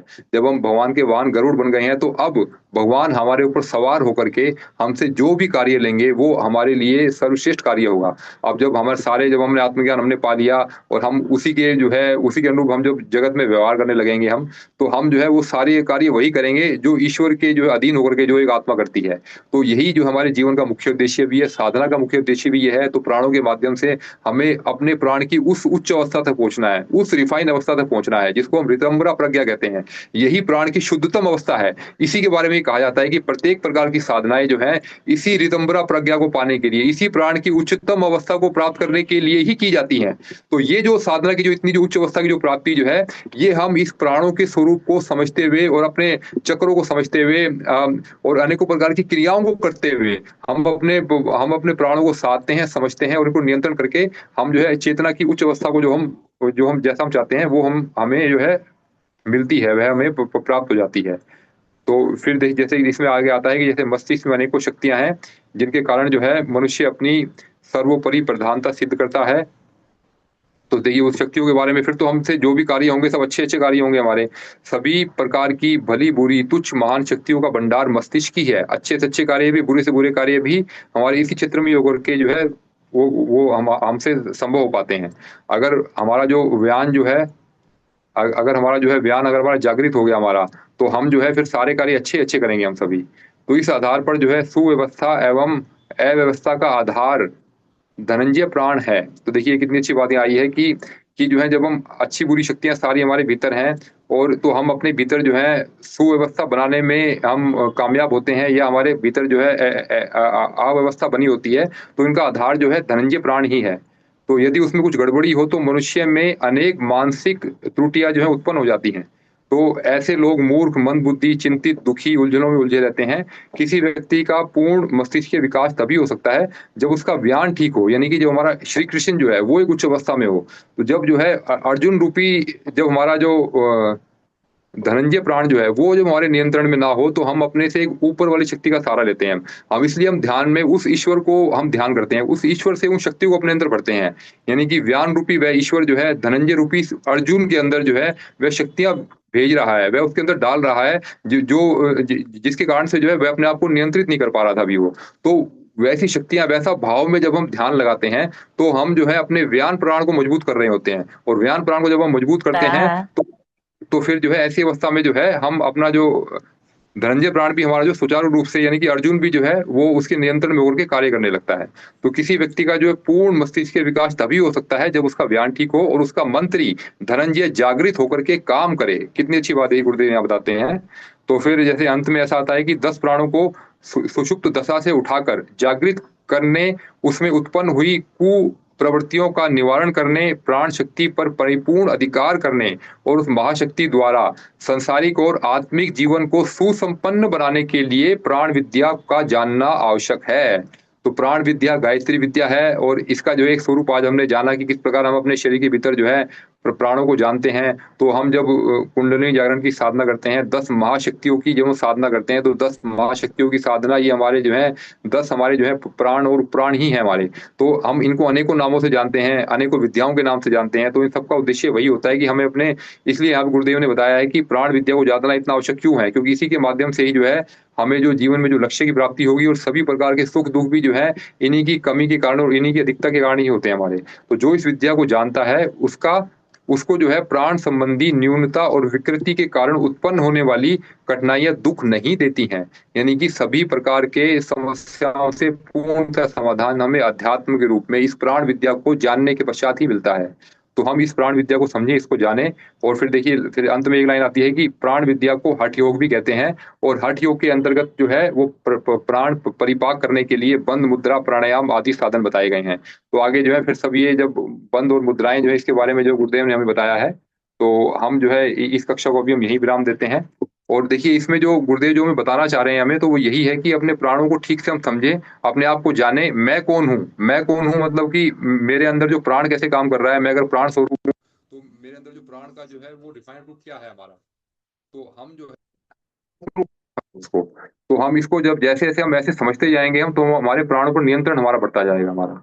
तो यही जो है इसका जो मुख्य उद्देश्य है, अपने आप को समझना और अपने आप को जानना। तो ये प्राण विद्या को जानना ही संभव होगा। तो हम जो है इस कक्षा को अभी हम यहीं विराम देते हैं। किन्हीं की कोई प्रश्नोत्तरी है तो कृपया रख सकते हैं प्रश्नोत्तरी अपनी हैंड रेस के माध्यम से। कुछ 4 मिनट है हमारे पास अभी कुछ समय। जी सभी को प्रणाम। किसी की कोई विशेष अनुभूति हुई है या प्रश्नोत्तरी बनती है तो कृपया अवश्य रखें। जी भैया प्रणाम। जैसे जी समान प्राण के गड़बड़ी के कारण जो ठंड लगती है, तो वो ठंड तो सूर्य भेदन प्राणायाम करने से भी फायदा मिलेगा उसमें। जी जी बिल्कुल। तो देखिए उसके माध्यम से जो है हम अपने समान प्राण को मजबूत बना रहे होते हैं। तो समान प्राण को मजबूत बनाने के और भी अनेक उपाय हैं। तो जैसे आपने सूर्य विधि प्राणायाम किया तो उससे क्या होता है, उससे आपकी जो अग्नि बढ़ती है आपकी। और समान जो प्राण जो है ये पित्त का ही प्रतीक है। तो पित्त का मतलब हो गया अग्नि। तो अग्नि बढ़ा रहे हैं आप, सूर्य विधि प्राणायाम से भी अग्नि बढ़ा रहे हैं आप। और जब हम जो है जब हम बाह्य कुंभक लगाते हैं, बाह्य कुंभक में भी हम अपनी अग्नि को बढ़ा रहे होते हैं, अपनी भूख को बढ़ा रहे होते हैं। तो इससे भी जो हमारे समान प्राण हमारा बढ़ता है हमारा। और फिर हमारा जब अग्निसार जो प्राणायाम जो होता है, जो अग्निसार प्राणायाम, जब हम पूरा जब हम श्वास को बाहर निकाल करके और अपने जो है पेट की मसल्स को आगे पीछे करते हैं हम, तो अग्निसार जो प्राणायाम है वो भी आपके जो समान प्राण को बढ़ाने का कार्य करता है। तो इसी प्रकार और भी बहुत से क्रिया योग हैं। तो जो जो हम समझते हैं, जो हमने गुरुदेव के ज्ञान में हमने पाया, पंचकोशी साधना में हमने पाया, तो अनेकों और भी बहुत से क्रिया योग हैं जो हमारे इस समान प्राण में बढ़ाने का हमारा कार्य करते हैं। तो अनेकों विकल्प है दीदी, हम अपने साधना को अपने अनुरूप हम चुने कि हमारे लिए क्या उचित है और कौन सी साधना हमें कम समय में अधिक लाभ लेकर के जा रही है। ये हमें तभी समझ में आएगा जब हम उसका प्रैक्टिकल खुद से करेंगे। हो सकता है कि आपको सूर्य विधि से अधिक लाभ मिले, किसी को जो है अग्निसार जो क्रिया उससे अधिक लाभ मिले, किसी को जो है बाह्य कुंभक से अधिक लाभ मिले, या किसी को और किसी क्रिया से अधिक लाभ मिले। तो हमें अपने अनुरूप उसका चुनाव करना है। जी। जी। प्रणाम जी प्रणाम जी। भैया। ये जैसे योगा करते हैं तो योगा करने से क्यों, तो ये भूख बहुत लगती है, हम्म। हाँ तो तो उस देखिए कंडीशन में क्या किया जाए? हाँ तो भूख लगती है तो उसको भोजन तो हमें जो है देना ही चाहिए, क्योंकि अगर अगर हम उसको भोजन नहीं देंगे तो जो अपने जो देखिए, हम कोई भी हम कार्य करते हैं, अब हम योगा कर रहे हैं तो अपने जो है अपने स्थूल शरीर को स्वस्थ बनाने के लिए हम कर रहे हैं, और अपने जो सूक्ष्म और कारण शरीर की शक्तियों को बढ़ाने के लिए हम कर रहे हैं। तो हम जो सूक्ष्म शरीर की जो क्रियाएं होती हैं, जो ध्यान होते हैं और जो प्राणायाम का अभ्यास होता है, इसको भी करने के लिए जो प्राण शक्ति की आवश्यकता होती है। और अभी हमारा शरीर जो है उस प्राण शक्ति के लिए भोजन पर आश्रित है। और वो भोजन जो है अभी हम जो स्थूल रूप में भोजन हम ले रहे हैं, धीरे धीरे चक्रों का जागरण होता जाएगा तो भोजन की जो है जो जो आपके लिए जो जरूरत है वो कम होती जाएगी वो। परंतु जब तक वो जरूरत कम नहीं होती, तब तक जो है हमें जो है हल्का सुपच्य आहार लेकर के अपनी भूख मिटा लेनी चाहिए हमें, क्योंकि जब योगा करने के पश्चात जब भूख अधिक लगेगी आपको, और उसमें अगर आप भोजन नहीं देंगे तो आपको कमजोरी महसूस होगी आपको। तो हमें तो एक हल्का सुपच्य आहार लेना है, अपने आप अपने लिए एक सात्विक आहार का चयन करना है। और उसमें भी अगर आप ज्यादा आहार नहीं लेना चाहते तो उसमें जो है रस आहार ले लीजिए अपने लिए, परंतु जो है उसको जो है भूख को मारना नहीं है हमें। और अगर आपको जो है अगर आपको एनर्जी लेवल आपका बना हुआ है आपको, तो आप सोच सकते हैं कि थोड़ा भोजन कम ले सकते हैं। पर आपको लगता है कि भोजन कम करने से आपको एनर्जी लेवल कम लगता है, थकान लगती है, तो आपको भोजन करना चाहिए। फिर भोजन का स्वरूप कैसा होना चाहिए वो हमें अपने शरीर के अनुरूप देखना चाहिए हमें, और शरीर के अनुरूप और मौसम के अनुकूल जो है वही फल सब्जियां अधिक लें हम, चाहे हम सॉलिड भोजन को कम कर दें हम अपना। तो इस तरह हमें फिर लाभ मिलेगा, फिर धीरे धीरे आपकी आवश्यकता अपने आप कम होती जाएगी दीदी। जी। जी भैया। जी भैया, जैसे हम क्लास कर रहे हैं और क्लास कर रहे हैं, मतलब मन लगा हम्म। के क्लास, तो भैया ये भी ध्यान ही कहलाएगा?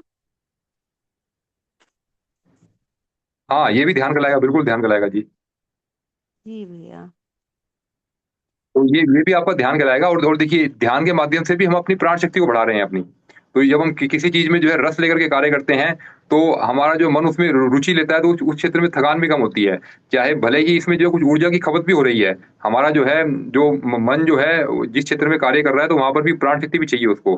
परंतु हम किस भाव से उसे दे रहे हैं, तो हम उसमें भावनाएं जोड़ करके जब हम कोई क्लास कर रहे हैं, ध्यान कर रहे हैं, तो उसमें उसको जो है प्राण भी वहां से मिल रहा है आपको।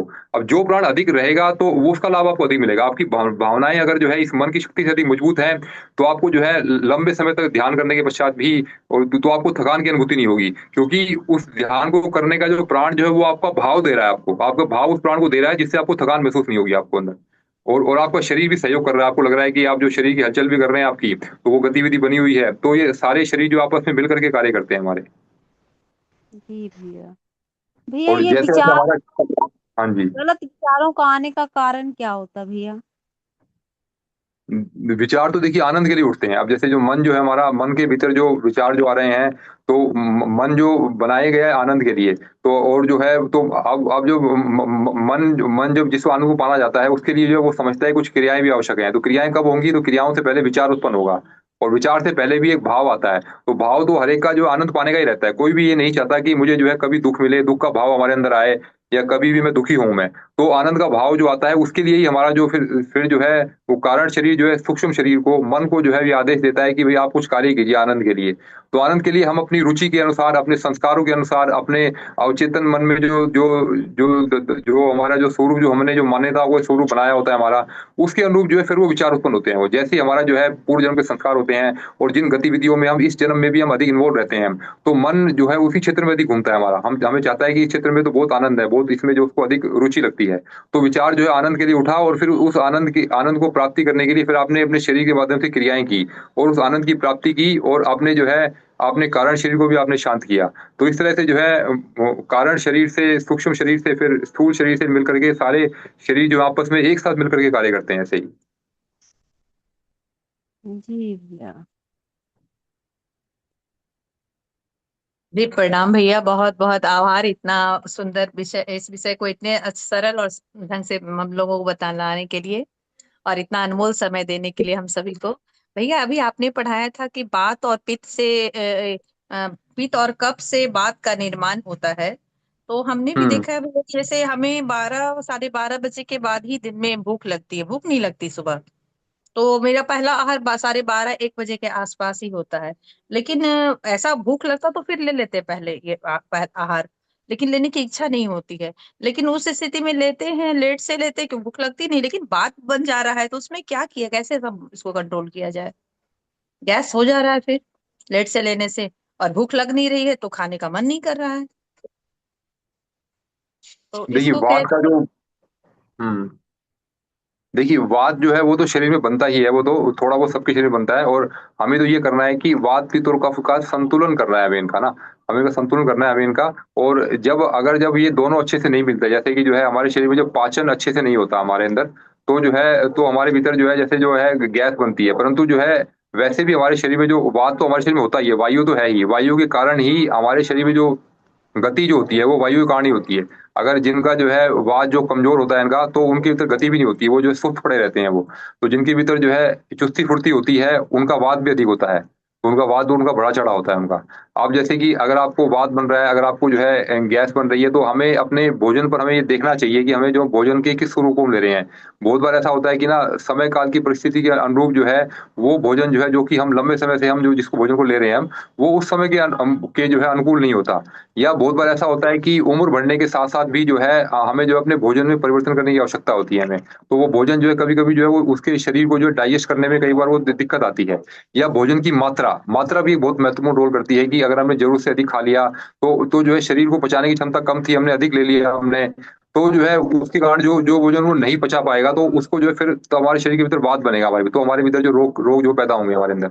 तो इस प्रकार जो है हम अपने जो है भोजन का स्वरूप देखें हम। और जो हम देखें कि हम उस समय क्या वातावरण है, तो हम थोड़ा-सा इस चीज़ को हम ध्यान देकर के करेंगे कि वात बनने की स्थिति में जो है, हमारे शरीर की स्थिति क्या होती है, हमारे मन की स्थिति क्या होती है, हमारे भोजन की स्थिति क्या होती है, उस समय मौसम कौन-सा होता है हमारा। तो हम थोड़ा बहुत इन क्षेत्रों पे हम ध्यान देंगे, तो हमें लगता है कि इसमें भी थोड़ा हमें समाधान हमें स्वयं से मिलने लगेगा।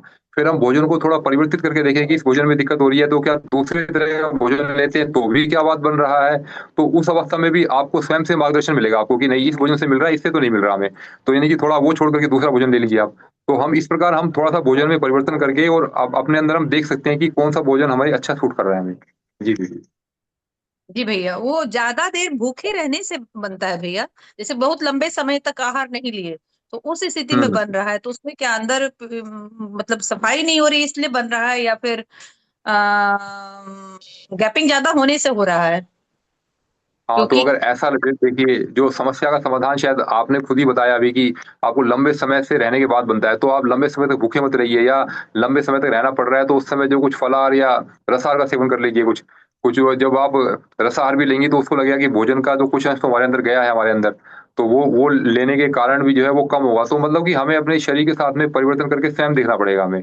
जैसे बाबूजी भी जैसे करते हैं, तो वो जैसे वो ये देखते हैं कि उनको जो है दूध उनके लिए जो है वो अच्छे से उनको डाइजेस्ट नहीं होता, उनको वात बना देता है, गैस बना देता है वो। तो दूध का सेवन ही नहीं करते वो, उस भोजन के स्वरूप को छोड़ दिया उन्होंने। उन्होंने कहा कि दूध को फटा के हम पनीर लेंगे, हम पनीर को डाइजेस्ट करने की क्षमता है, उनकी अग्नि भी अच्छी है, तो वो पनीर को डाइजेस्ट कर लेते हैं वो। तो हमें अपने शरीर के अनुरूप हमें देखना है कि जो भोजन हम हमारे लिए समस्या पैदा कर रहा है, उसको हम छोड़ देंगे। ईश्वर ने तो इतना अधिक ऑप्शन हमें दिया है, इतना अधिक जो और भी बहुत सी चीज़ें हमें दी हैं, तो हम जो है दूसरे स्वरूप में भोजन को हम उसका चयन करेंगे, उसका सात्विक भोजन का देखेंगे हम, है ना? और थोड़ा बहुत जो समय के अनुरूप और इस तरह हम करके देखेंगे वो ना, थोड़ा जी बहुत जी बीच में थोड़ा भैया। छाँट लेंगे थोड़ा। हाँ जी। जी तो जी अपने भैया। अपने विवेक से हमें देखना पड़ेगा दीदी, हमें अपने विवेक समझ-बूझ से हमें देखना पड़ेगा हमें। तो हमें कुछ ना कुछ फिर हम कुछ होगी तो फिर से इस विषय में जो है बात रखी जा सकती है कि इसके बाद हमें जी ये जी लाभ जी। मिलता है, ये घाटा हो गया हमारा। फिर इसके बारे में फिर कुछ और बात निकल के आएगी, तो और अधिक समझने को मिलेगा हमें, अपने शरीर के बारे में मिलेगा, भोजन के विषय में कुछ ज्ञान प्राप्त होगा हमें, है ना? जी जी भैया। जी प्रणाम भैया। जी, दीदी प्रणाम।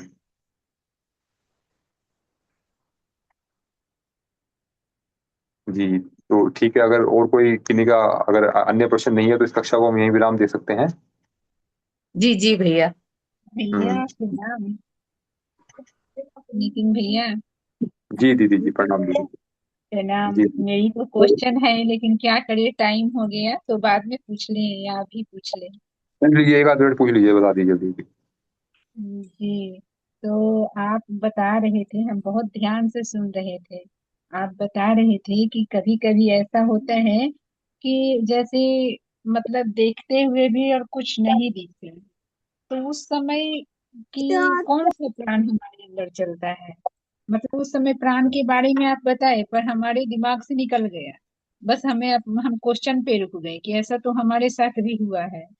और कभी कभी सच में ऐसा होता है, जैसे है ना कि एक बार हम रामायण पढ़ रहे थे, तो पढ़ते पढ़ते पता नहीं किस दुनिया में हम थे, मुझे पता ही नहीं। और फिर हम श्रुति को बोले कि बेटा अब मुझे ले चलो तो माँ के पास, वहाँ गायत्री मंदिर, वहां ले गए तो पूरा सृष्टि ही मुझे कुछ अजीब सा दिख रहा था। मतलब कुछ पता ही नहीं चल रहा था कि हम कहाँ हैं, क्या कर रहे हैं, कुछ पता नहीं। और गुरुदेव को देख रहे हैं तो वे चुपचाप, उनका अलग वेशभूषा है, मेरा अलग है। मतलब कुछ पता ही नहीं था। तो उस समय का किस तरह का, उस तरह का प्राण चलता है। मतलब ऐसा बार बार हमेशा हो जाता है अचानक। हाँ तो ये जो है ऐसा जो ये स्थिति जो होती है, तो हमारा मन भी देखिए जो है अधिक आनंद चाहता है। हम जिस क्रिया में हम कई बार आनंद नहीं लेते, तो मन उससे अधिक आनंद जहाँ पर प्राप्त होता है उसको, तो उस अवस्था में मन हमारा लेकर के जाना चाहता है। तो उस अवस्था में हमें लगता है कि इस अवस्था से ज्यादा आनंद की प्राप्ति तो हमें वहां पर हो रही है, हमें वहां चलते हैं, हम जाकर के देखते हैं। तो उस समय क्या करता है कि व्यक्ति जो है सुनते हुए भी नहीं सुनता, देखते हुए भी नहीं देखता वो, और जो क्रिया हम्म, करते हुए भी वो क्रिया नहीं कर रहा होता वो, क्योंकि उसका मन जो कहीं और होता है, कहीं वो उसका मन किसी और आयाम में होता है, और वो वहां पर वो अधिक आनंद की प्राप्ति कर रहा होता है वो। तो वो तो हर एक का दीदी अपना-अपना है, तो जिसकी जैसी साधना चलती है, तो साधना की गति जैसी होती है हमारी, तो उसके अनुरूप जो है ये सब जो क्रियाकलाप जो है और इस प्रकार की अनुभूतियाँ जो है हमारे साथ होती रहती हैं हमारे। तो हमें तो उसमें देखना चाहिए कि हमें वो अगर आपको आनंद देकर के जा रही है, बाद में आप जो है उस स्थिति से फिर दोबारा से लौट करके आए आप, तो आपको कैसी अनुभूति लगी? आपको आनंद लगा? आपने क्या ज्ञान पाया? क्या सीखा आपने, है ना? तो ये सब चीज़ हम अपने बारे में जब जाँच करते हैं, तो उसके बारे में पता लगता है हमें। कोई अगर आपको परेशान करने वाली चीज़ है, तो उसको साक्षी भाव से देखिए उसको, कि उसमें उसमें यदि डूबना नहीं है, उसमें वो चीज़, वो स्थिति हमें खींच ना ले अपनी तरफ, बल्कि हम उसको साक्षी भाव से देख रहे हैं हम उसको। तो हम वो भाव बना रखेंगे, तो उस स्थिति का भी आनंद लेंगे। तो ये तो आनंद की स्थिति है, वहाँ पर आनंद मिल रहा है, तो वहाँ आनंद लीजिए आप। यहाँ से कहीं अधिक आनंद वहाँ मिलता है, तो नहीं, हमें तो मन आनंद का तो तो यहाँ लेना बिल्कुल चाहेगा नहीं ही है आनंद। भैया। जी भैया, जी। यहाँ तो आनंद की बात ही नहीं है। जैसे गाड़ी हुँ, पे बैठे हैं, एक होता है ना बच्चा के जैसा, तो कभी कभी हमारा ये नेचुरल है, दबंगगिरी करते हैं, जैसे लड़का लोग नहीं करता है, वैसे ही ज्यादा हुँ, मेरा मन जब कहीं और चला जाता है तो हम क्या करते हैं कि उड़ने लगते हैं, जैसे दिखावा करते हैं कि हम उड़ रहे हैं। तो गाड़ी पर बैठ करके और नजर चारों तरफ घुमा रहे हैं और पूछ रहे हैं कि ये क्या है, हुँ, आज अजब सा दिख रहा है, क्या बात है, ये दुनिया ऐसे क्यों दिख रहा है, क्या हो गया ये इस दुनिया को, हुँ, कुछ जी। अजीब सा दिखता है। तो मतलब तो तो उस तो समय का देखिए, ये देखिए ये जो आप बता रहे हैं ना, ये सब आनंद की अवस्थाएँ हैं। ये सब आनंद ही है। अब आपने बताया कि आप जैसे ही कुछ कार्य कर रहे हैं, पर आप जो है कुछ जो है वो करने लगते हैं, दबंग व वगैरह वाली स्थिति में आ जाते हैं। तो हाँ आपको लगता है कि उस स्थिति में आने में आपको अधिक आनंद की प्राप्ति होती है। तो वो आनंद के लिए आप कर रहे हैं वो। तो आपको जो है जो क्रिया आप कर रहे थे उसको छोड़ कर के दूसरा काम करने लगे, तो इसका अर्थ ये है कि आपको उस क्रिया से अधिक आनंद जो है अपनी दूसरी क्रिया में आया, तभी आपने उस क्रिया को अपने लिए अपनाया। अगर किसी व्यक्ति को विशेष को जो है किसी एक क्रिया को करने में अत्यधिक आनंद आएगा, तो वो कभी भी उस कार्य को छोड़ कर के नहीं जाएगा वो। क्योंकि आनंद ही ईश्वर है। उस आनंद को ईश्वर के रूप में वो देख रहा है, उसको लग रहा है कि हमें तो इसमें अत्यधिक आनंद की प्राप्ति हो रही है। तो वो उ उस क्रिया को छोड़ना ही चाहेगा वो। अब जैसे कि जो जो व्यक्ति जो है भोग में जो पूरी तरह से वो हो चुका है, जो जो जो कामुक व्यक्ति है, उसको काम के सिवा वो दिखेगा ही नहीं कुछ। उसको कितना भी अच्छा भोजन दीजिए, कुछ भी करिए, तो उसको लगेगा कि उसको उसी क्षेत्र में मन लगेगा उसका। और जो एक बार जो कामुक व्यक्ति जो है, जो एक बार जब अपनी आत्मिकी के क्षेत्र में जब अपनी ऊर्जा को लगा लेगा, तो उसको फिर जो काम वाला क्षेत्र भी उसको हल्का लगने लगेगा। उसको लगेगा यहाँ कुछ भी नहीं है, असली आनंद तो वहाँ पर है। तो ये अपनी-अपनी आनंद की स्थिति के अनुरूप जो है हमारा मन जो है वो स्थिति खोजता है कि जहाँ पर उसको अधिक से अधिक, अत्यधिक आनंद मिलने लगे। और हमें तो आनंद की उस अवस्था को पाना है जहाँ से जो है हम कभी लौट करके भी आए तो हमें आनंद ही मिले हमें। तो वो अवस्था तब होगी जब हम एक जो है हम अपनी चेतना को उस परिष्कार रूप में लेकर के जाएँगे, और जब हम जो है उसी एक ईश्वर को जो है सभी जगह देखेंगे, कण-कण में ईश्वर को देखेंगे हम, तब हमें जो वो अवस्था, उस स्थिति की प्राप्ति होगी हमें। और उसी अवस्था को पाने के लिए अच्छा ही सब प्रकार की साधनाएँ ज़रूरी होगी। जी। हाँ, समझ गए भैया। अच्छा, बहुत बहुत बहुत आभार। हाँ, क्लियर तो हुआ। ठीक है, ठीक है हाँ भैया। नितिन भैया, एक मेरा जी। क्वेश्चन है छोटा सा, एक बस छोटा सा है। जैसे वात का तो पता चल जी, गया जी, कि गैस बिल्कुल। होता है, वात का मतलब गैस हुँ। होता है, और पित्त और कफ का मतलब क्या होता है? देखिए, वात को आप समझिए वायु है, और पित्त का मतलब अग्नि है, और कफ का मतलब है जल। तो जब जल, अग्नि और वायु जो है, ये जो तीनों जब हमारे शरीर में समावस्था में रहते हैं, तो हम समझते हैं कि हमारे भीतर जो कोई रोग नहीं होता। और आज के समय में जो है इसके अलावा भी जो है पृथ्वी तत्व और आकाश तत्व, ये दो भी हमारे भीतर जो सम अवस्था में होने चाहिए, इनके कारण भी रोगों की उत्पत्ति होती है। तो जब आकाश तत्व जब हमारा जब संतुलित नहीं होता, तो हमारा जो है जो व्यान प्राण जो है वो हमारे संतुलन में नहीं होता। तो उसके कारण से भी अभी हमने देखा कि कैसे जो है व्यान प्राण जो है बाकी सभी जो जो 4 जो उसके नीचे वाले प्राण हैं, वो उन पर अपना वो डालता है, असर डालता है अपना। अगर व्यान प्राण सही नहीं है आपका, तो आपकी बाकी चारों प्राण सही अवस्था में होते हुए भी सही से कार्य नहीं कर सकते अभी। तो वो आकाश तत्व के कारण है, क्योंकि आकाश सबसे सूक्ष्म है। और आज के समय में जैसे जो धरती जो ये है जो पृथ्वी तत्व जो है, तो पृथ्वी तत्व के कारण भी कई समस्याएं होती हैं। तो जिस समय जो है ये वात पित्त कफ का जो ये जो नियम आया होगा जो आयुर्वेद के समय में, उस समय जो है इन्हीं के कारण ही अधिकतर रोग होते थे। उस समय जो आकाश तत्व और पृथ्वी तत्व जो था वो रिफाइन अवस्था में था वो। तो और आज के समय में तो गुरुदेव ने तो हमें पांचों तत्वों के रिफाइनमेंट करने की बात की है। तो जिनमें से जो है 3 प्रकार के जो जो तत्व हैं, जो जो आपके 90% रोगों का कारण है आज के समय में, जो पेट की नाभि से शुरू होते हैं आपके, तो उनका समाधान तो आप जो है आप अपने नाभि क्षेत्र में ही जो है समान वाले प्राण को ही करके हम तीनों तत्वों को हम सही कर सकते हैं अपना।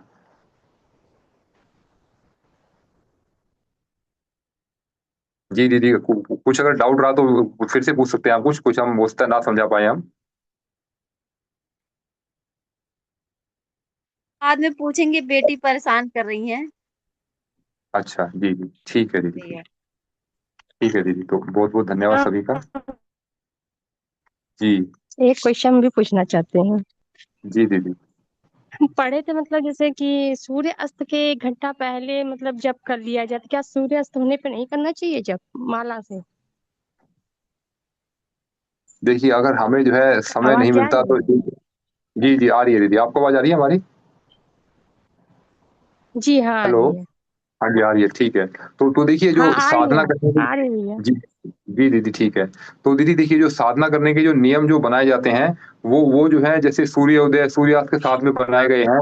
तो उस समय जो है प्रकृति हमारा सपोर्ट कर रही होती है हमारा। तो जो जो वातावरण से भी हमें सहयोग मिल रहा होता है, जैसे ब्रह्म मुहूर्त में की हुई साधना, उस समय किया हुआ जप, उस समय किया हुआ ध्यान हमें अपेक्षाकृत अधिक लाभ देकर के जाता है हमें। जी तो अगर हम जो है प्रकृति के साथ में रह करके हम साधना करते हैं, तो हमें जो है उसके साथ में जो फ्लो होने का, उसके साथ में लयबद्ध होने का जो लाभ है, वो भी हमें साथ साथ मिलता है हमें। जैसे जो है हम स्वर में कोई गान गा रहे हैं अपना, और जो उसको गान को लयबद्ध तरीके से गाएंगे, तो उसमें जो है दूसरों को भी अधिक आनंद आएगा और हमें भी अधिक आनंद आएगा। ऐसे ही जब हम अपनी साधना में एक लयबद्धता लेकर के आते हैं, प्रकृति के साथ में अपने आप को घोल करके साधना करते हैं, तो उसका लाभ अधिक मिलता है। बाकी आप बाद में भी कर सकते हैं, ऐसा नहीं है कि बाद में आपको हानि होगी। पर बाद में जो लयबद्धता वाला जो लाभ जो है, वो उससे हम वंचित रह जाएंगे। बाकी जो साधना का जो जी लाभ है वो तो मिलेगा ही मिलेगा आपको। तो जी उससे हमें थोड़ा अधिक लाभ मिलेगा और उससे थोड़ा सा कम लाभ मिलेगा, इतना अंतर है दीदी। जी, धन्यवाद। जी दीदी धन्यवाद। चलिए, बहुत बहुत धन्यवाद आप सभी का इस कक्षा में जुड़ने के लिए। आइए इस कक्षा को हम यहीं विराम देते हैं शांति पाठ के साथ में। ओ